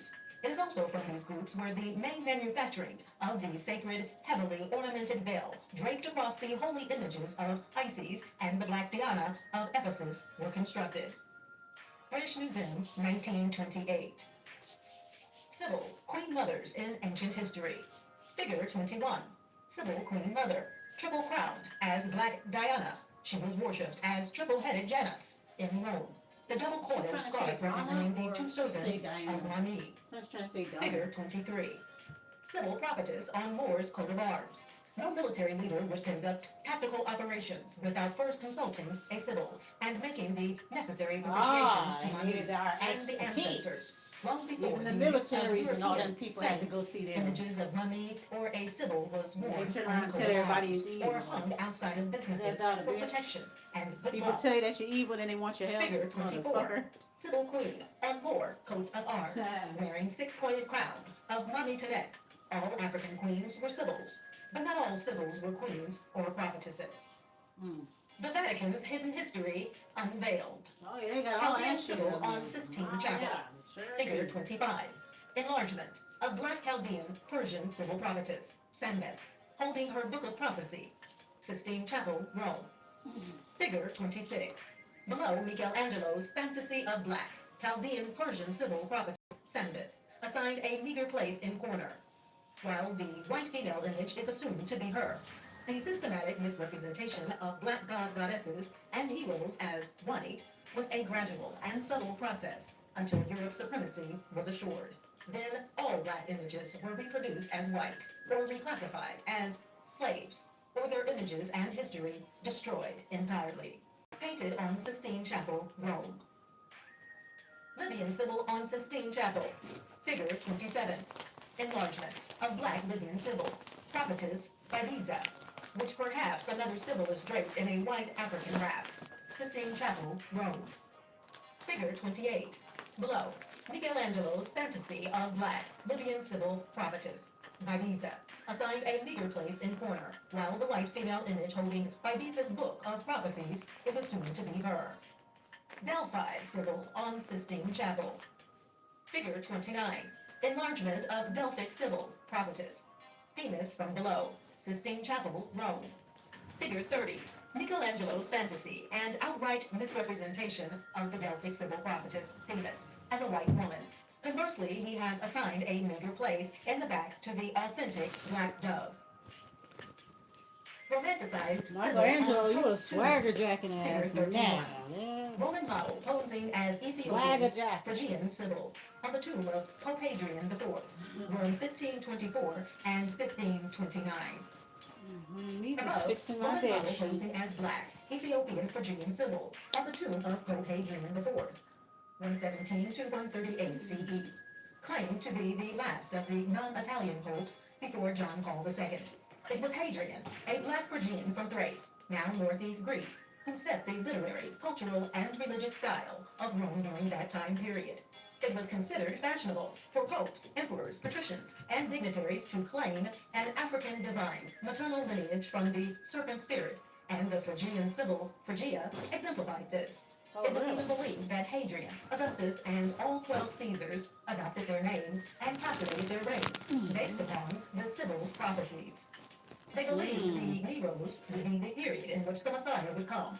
So committed was Pope Hadrian that, as emperor, he sent for a tutelary, African ancestral serpent to be ceremoniously placed in the temple of Jupiter. Hadrian later wrote to a friend, "Those who worship Serapis, oracular ancestral serpent, are also Christians. Even those who style themselves the bishops of Christ are devoted to Serapis." It was especially during Hadrian's reign that the divine Serapis was worshipped. sitting in full implements and regalia, on his throne, with Isis standing next to him, holding her sacred sistrum in one hand and a sheaf of wheat in the other. Beneath them read the inscription, Immaculate is Our Lady Isis, which of course was later attributed to the new image of her, made over as white Virgin Mary. No modern Western history has tried to conceal or deny an African world predominance in ancient Greece and Rome, the trail of African deities and their specific and unique bioancestral characteristics revealed another story. African and Afro-Phrygian, Afro-Judaic, Ophites, Ophis, Cushite, Afro-Pelasgian, Afro-Byzantium, Afro-Etruscan, Afro-Umbrian, and Afro-Greco religions and culture was already dominant in Italy. Shout out to Mama Zobe. Shout out, rest in peace to Mama However, white Zobe. models became common practice under imperial Rome, when the church had fully formulated a European, religious, and racial identity. During the classical, actually revisionist, era, they began to commission artists to place the Sybils, the Black Madonnas, and other African goddesses, thus implying a European antiquity that simply did not exist. It is these deliberate misrepresentations that have been passed down to the world today as world history. Santa Maria dell'Anima, Baldestar Paruzzi, 1524 and 1529. Romanized, Sybil priestess, figure 32.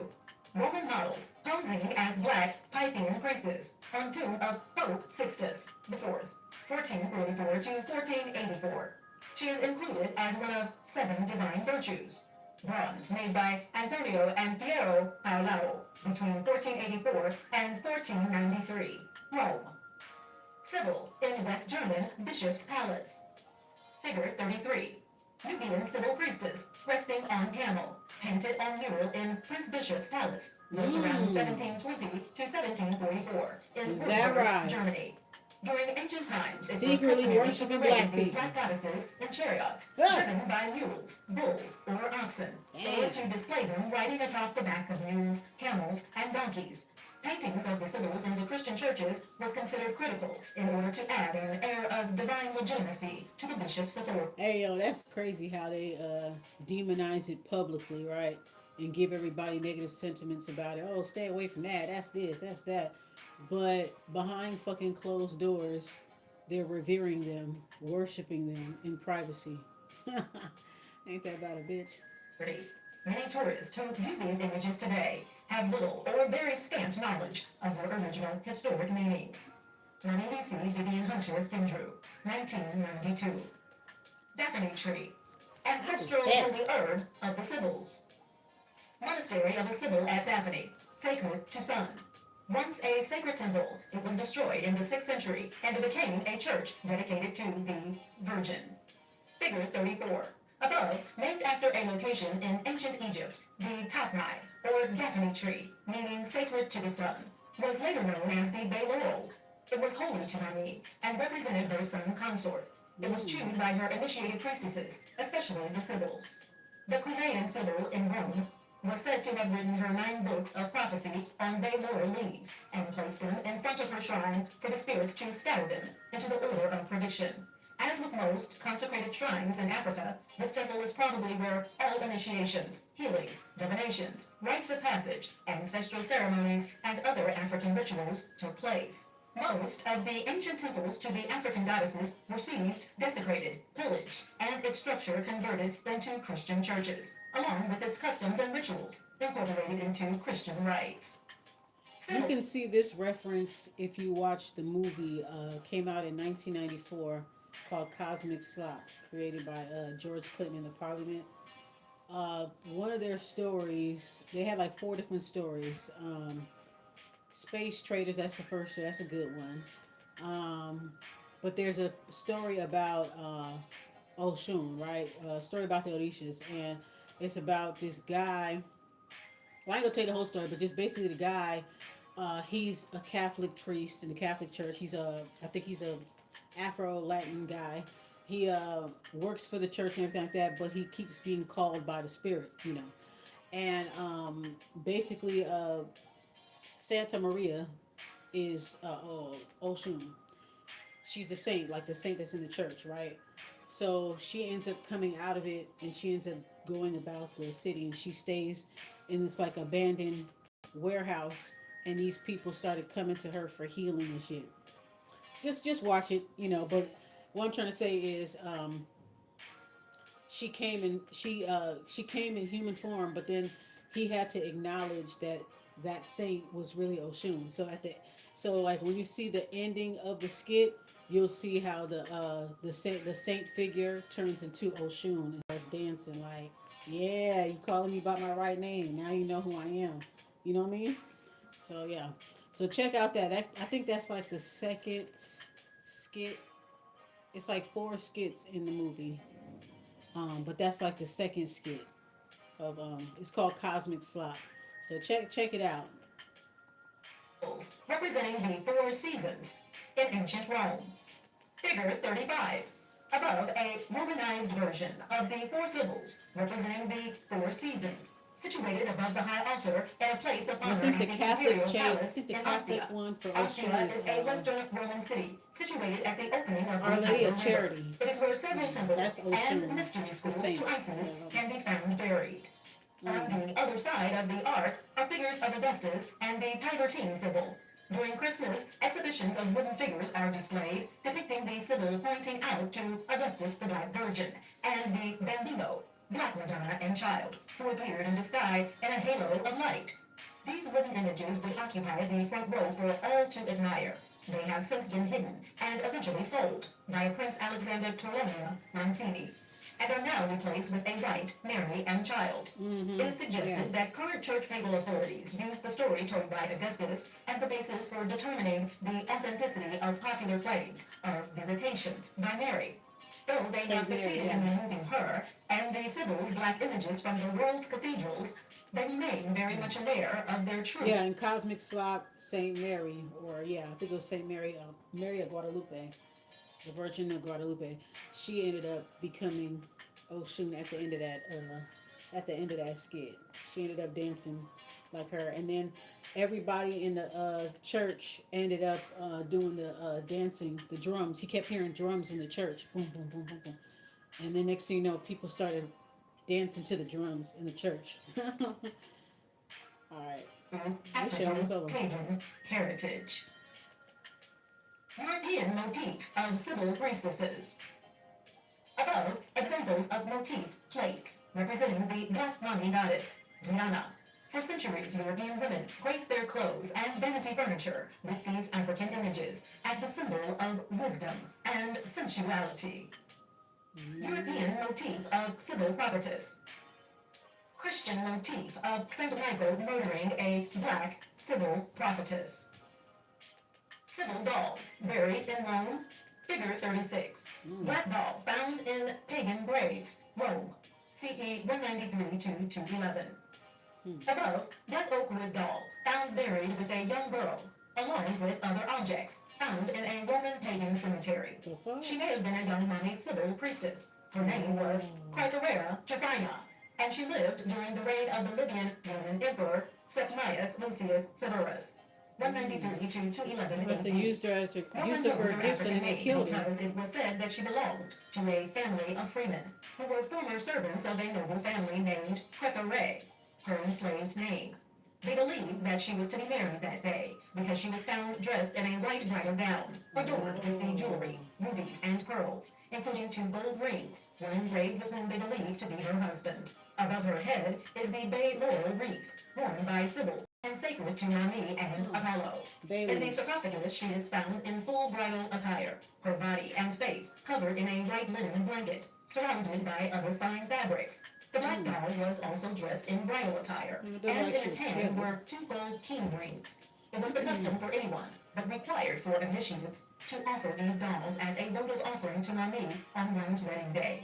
They said she died of scrofula, a tuberculosis infection of the skin and neck. However, there is no evidence of this.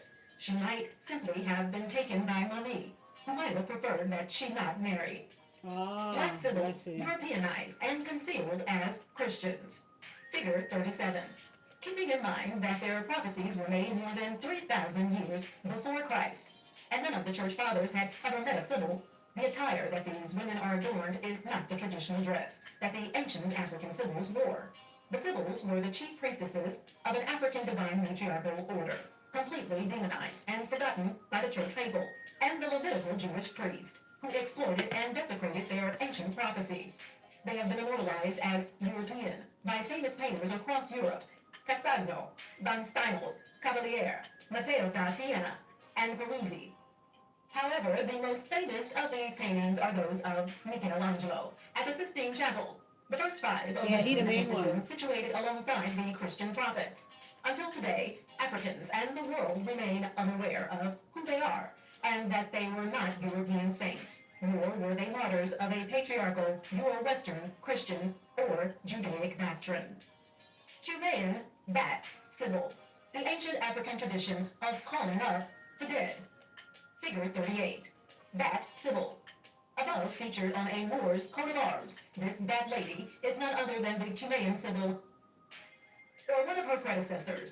They probably acquired the name bat symbol because the totemic symbol of the bat signifies the gentle, unobtrusive, civil, and shrewd character of this path of Sybils, rather than the stereotypic, dark, maleficent nature black priestesses would later acquire. It was also the symbol of one who could call up and speak to the spirits of the dead, such as the ancient tradition of Anangazis and certain Mamiisis in the Mamiwata tradition in West Africa. During ancient times, the Sibyl would take the blood of a sacrificed bull and mix it with a secret beverage that they drank to induce trance possession. This was simply one of many ways in which possession was achieved. During these ecstatic trance states, the Sibyls would either roll about on the ground in full possession, or march back and forth, uttering prophetic prose, in what became infamously known as the eerie voice of a bat. The shrine of the Cumaean Sibyl was located in a volcanic rock depression beside Lake Avernus in Cumae, Rome, and surrounded by oak and the black poplar trees, sacred to Mami and the solar sun gods. It was these brackish waters where they would perform ceremonies to bring forth the spirits of the dead. It was one of these type Sibyls from whom the biblical Saul went to in the town of Endor, disguised and begging her to call up the spirit of the priest Samuel, after he had earlier just ordered all mediums and wizards out of the city. Samuel 28, 5-9. It is perhaps also from these divine women that the word necromancy, originally negromancy, was initially introduced. Negromancy. It became exclusively employed to refer to anyone practicing. I am a negromancer. I am a negromancer, y'all. Necromancy, negromancy. Wow. Magical arts of African and Afro-American people. Racist epithets such as black magic, trickery, wizardry, sorcery, witchcraft, and evil spirits were pejorative labels later employed to describe any African-based religious system. Oh, of course. Thus, it is no surprise that during medieval Rome, the Sibyls, not white witches, were the first to be accused of witchcraft and of uttering the voices of demons. They were the first to be burned at the stake, and the Black Chaldean priest literally crucified for heresy and witchcraft. They possessed the spiritual power and ancient mystical knowledge that could expose the fraudulent theology of the church. They were, therefore, the threat to the papacy, who possessed no divine lineage or authority, and thus could never perform the miracles of the spirit, as did these black clergy. However, today, these special priestesses are called Anangazi, and the tradition of their ancient mothers of calling up the spirits of the dead and other divinities is still extant in the Vodun and Mamiwata religions in West Africa and in the diaspora. Sibyl Sorceress. Figure 39. 7 BC. Mosaic entitled Women Consulting Sorceress. The women are wearing masks according to museum description. However, their faces appear to be covered in the African traditional white aliyah, cowlin. The sorceress is clearly a sibyl, depicted in usual Gorgon style, as the old black hag. It is interesting to note that the Old English word for hag is serpent. In Mamiwata, a queen priestess over 50 is honored, feared, and respected with the title of a crone. Above, she holds the sacred wine and maize beverage. This beverage was served in a silver chalice and drank to induce trance possession by some Pythian priestesses. Notice also the legendary binaural garland on the table. Sacred to Mami, and eaten before performing divination. Similar rites are still performed in Vodun and other African branches. These kinds of paintings were as much She political just went to as they were sleep. racist. After Okay, the she should be Roman asleep all conquest of night. Pompeii, She went to Rome sleep at continued their 7. campaign of discrediting the black pagan traditions and replacing them with Christianity. However, the Romans were very much pagan and secretly enjoyed and participated in many African religious festivities. Pompeii, Villa of Cicero, She Naples, should have stayed up for National another hour. Archaeological Museum. Then go to sleep at 9. It was I'm widely gonna get rumored an that it was extra actually the this one. Sybils who invented the alphabet. This was achieved, legend has it, by them writing down the prophetic voices that they heard onto laurel or palm leaves, while in a semi-self-induced trance. So widespread was this belief that Roman poet Virgil, 70 to 19 BCE, hailed as one of Rome's greatest poets, immortalized it into poem. Virgil's Ode to the Sibyl of Cumae. Arrived at Cumae, when you view the flood of black Avernus, and the sounding wood, the mad and prophetic Sibyl, you shall find dark in a cave, and on a rock reclined. She sings the fates, and in her frantic fits, the notes and name inscribed to leaves commits. What she commits to leaves, in order laid, before the cavern's entrance are displayed.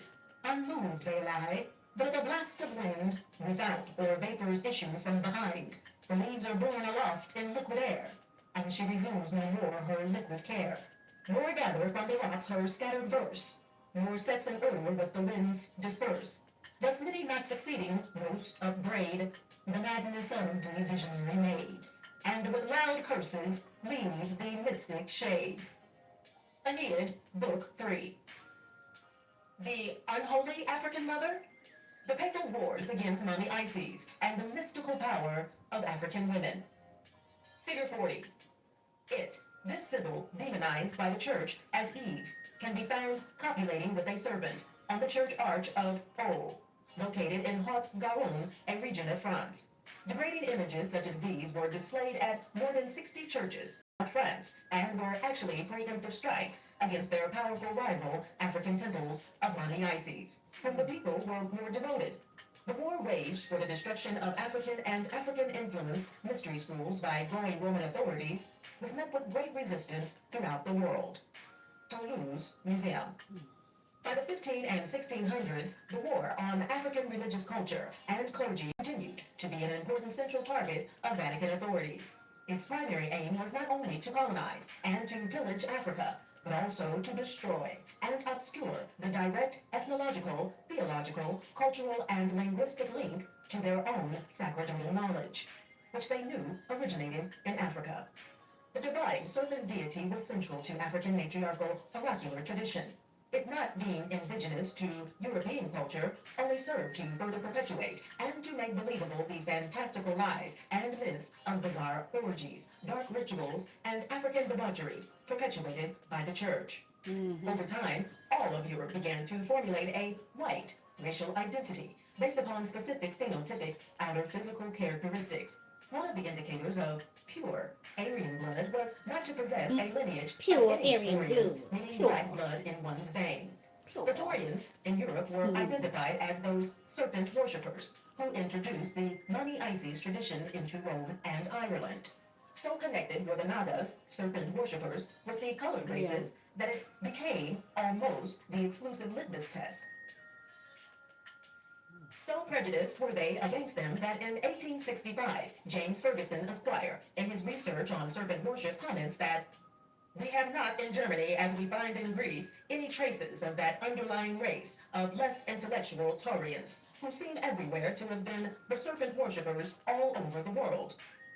James Ferguson, Esquire, Tree and Serpent Worship, Illusions of Myth and Art in India in the 1st and 4th centuries after Christ, 1868.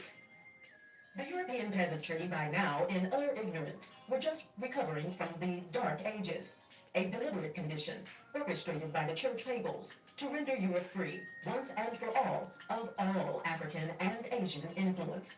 They ordered the pillage and then destruction of all their temples, mystery schools, universities, and libraries. African and other clerics were tried for heresy. Many were crucified, burned, or murdered, catapulting Europe into abysmal darkness for more than 500 years. Now, with the memory slate of new generations of peasants wiped clean, it became convenient for the church to perpetuate its brand of Christianity onto the unsuspecting, ignorant masses. They were even more successful in convincing all of Europe into believing and perpetuating the stories circulated by the inquisitors, explorers, and Jesuits concerning African serpent-centered religious practices, particularly those of the fiercely autonomous African priestesses, whom they refer to as immoral temple prostitutes, condemned so bitterly by the Hebrew biblical patriarchs. In one propagandistic campaign, the following rumor was widely believed and became a popular folk chant.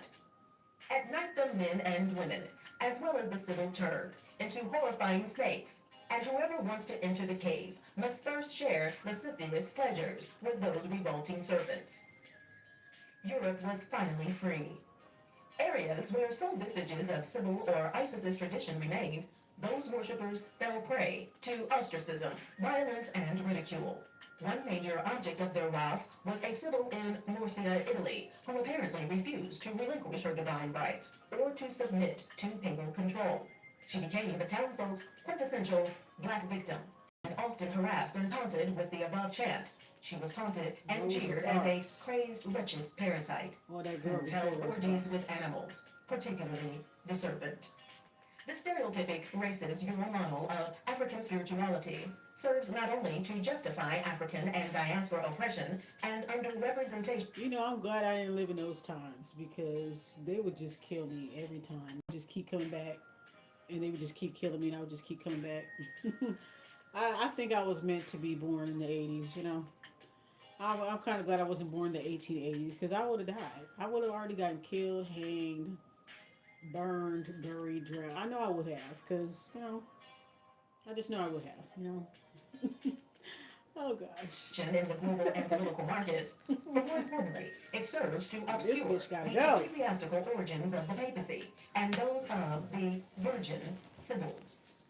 Even today, those African nations who continue to resist conversion will suffer the same fate as Togo, Benin, and Haiti, who dare dignify voodoo as their national religion.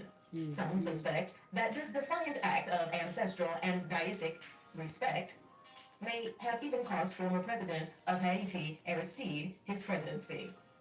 Blaming the voodoo and all African spiritual traditions as the primary culprit for Africa's and diaspora economic and social woes is an old, worn colonial tactic mastered Yeah, by that's the an church, excuse. supported Yeah, that's an and excuse. reinforced by Western pseudo-rationalist philosophy and racist propaganda.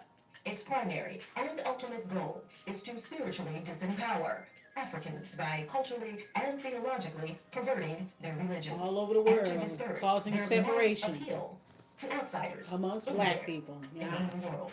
like what we're seeing now. You know. Chikunon, Yeah. Amingazi priestess, Mama Zogbe. Mama Zogbe, legal name Vivian Hunter Hindru, is a fully initiated Hunan Amingazi, high priestess of the Amingazi ancestral Chamba, This is West the African author Voodoo, right here. Namiwata, and Afa. So she passed Ifa away in 2022. traditions.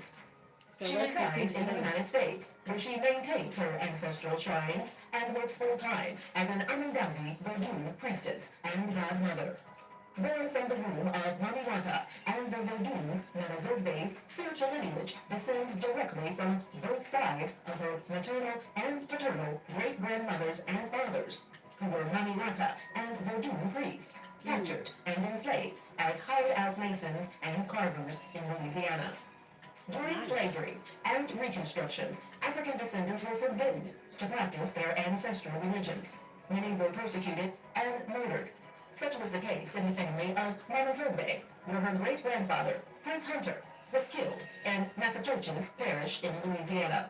Family lore recounts that he refused to convert to Christianity, was chased into a barn, and set ablaze. Oh man. Over time, the Voodoo tradition was forced underground, and a deliberate process of mockery and racist malignment began.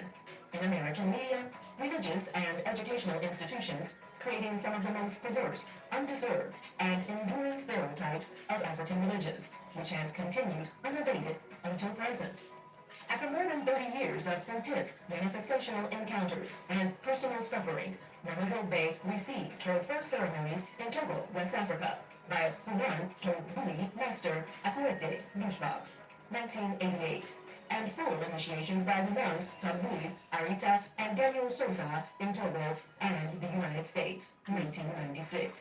She completed her final series of ceremonies as Chief Hunan Amindazi in 2003-2005.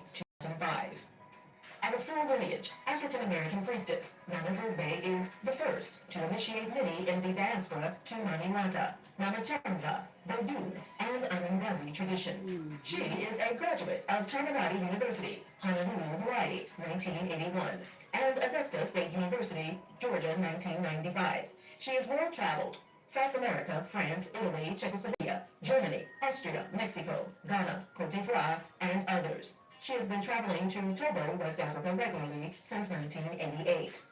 Mama Zogbe is also the founder and president of the first nonprofit 501c3 Mamiwata Healing Society of North America, Inc., formerly OATH, Organization of African Traditional Healers, which recently won a long overdue victory with the U.S. Library of Congress in changing the classification of African traditional religions from the historically derisive label of occult Satanism to African spirituality, religion, right. and African American studies. Beautiful Her accomplishment. hopes that her two-volume, well-researched book, Mamiwata, an ancient African god-goddess unveiled, can be used as an instrument to shed much-needed history and accurate knowledge on ancient African traditional religions and their crucial but long-omitted role in laying the theological, ritual, and cultural foundation of the major religions throughout the ancient world.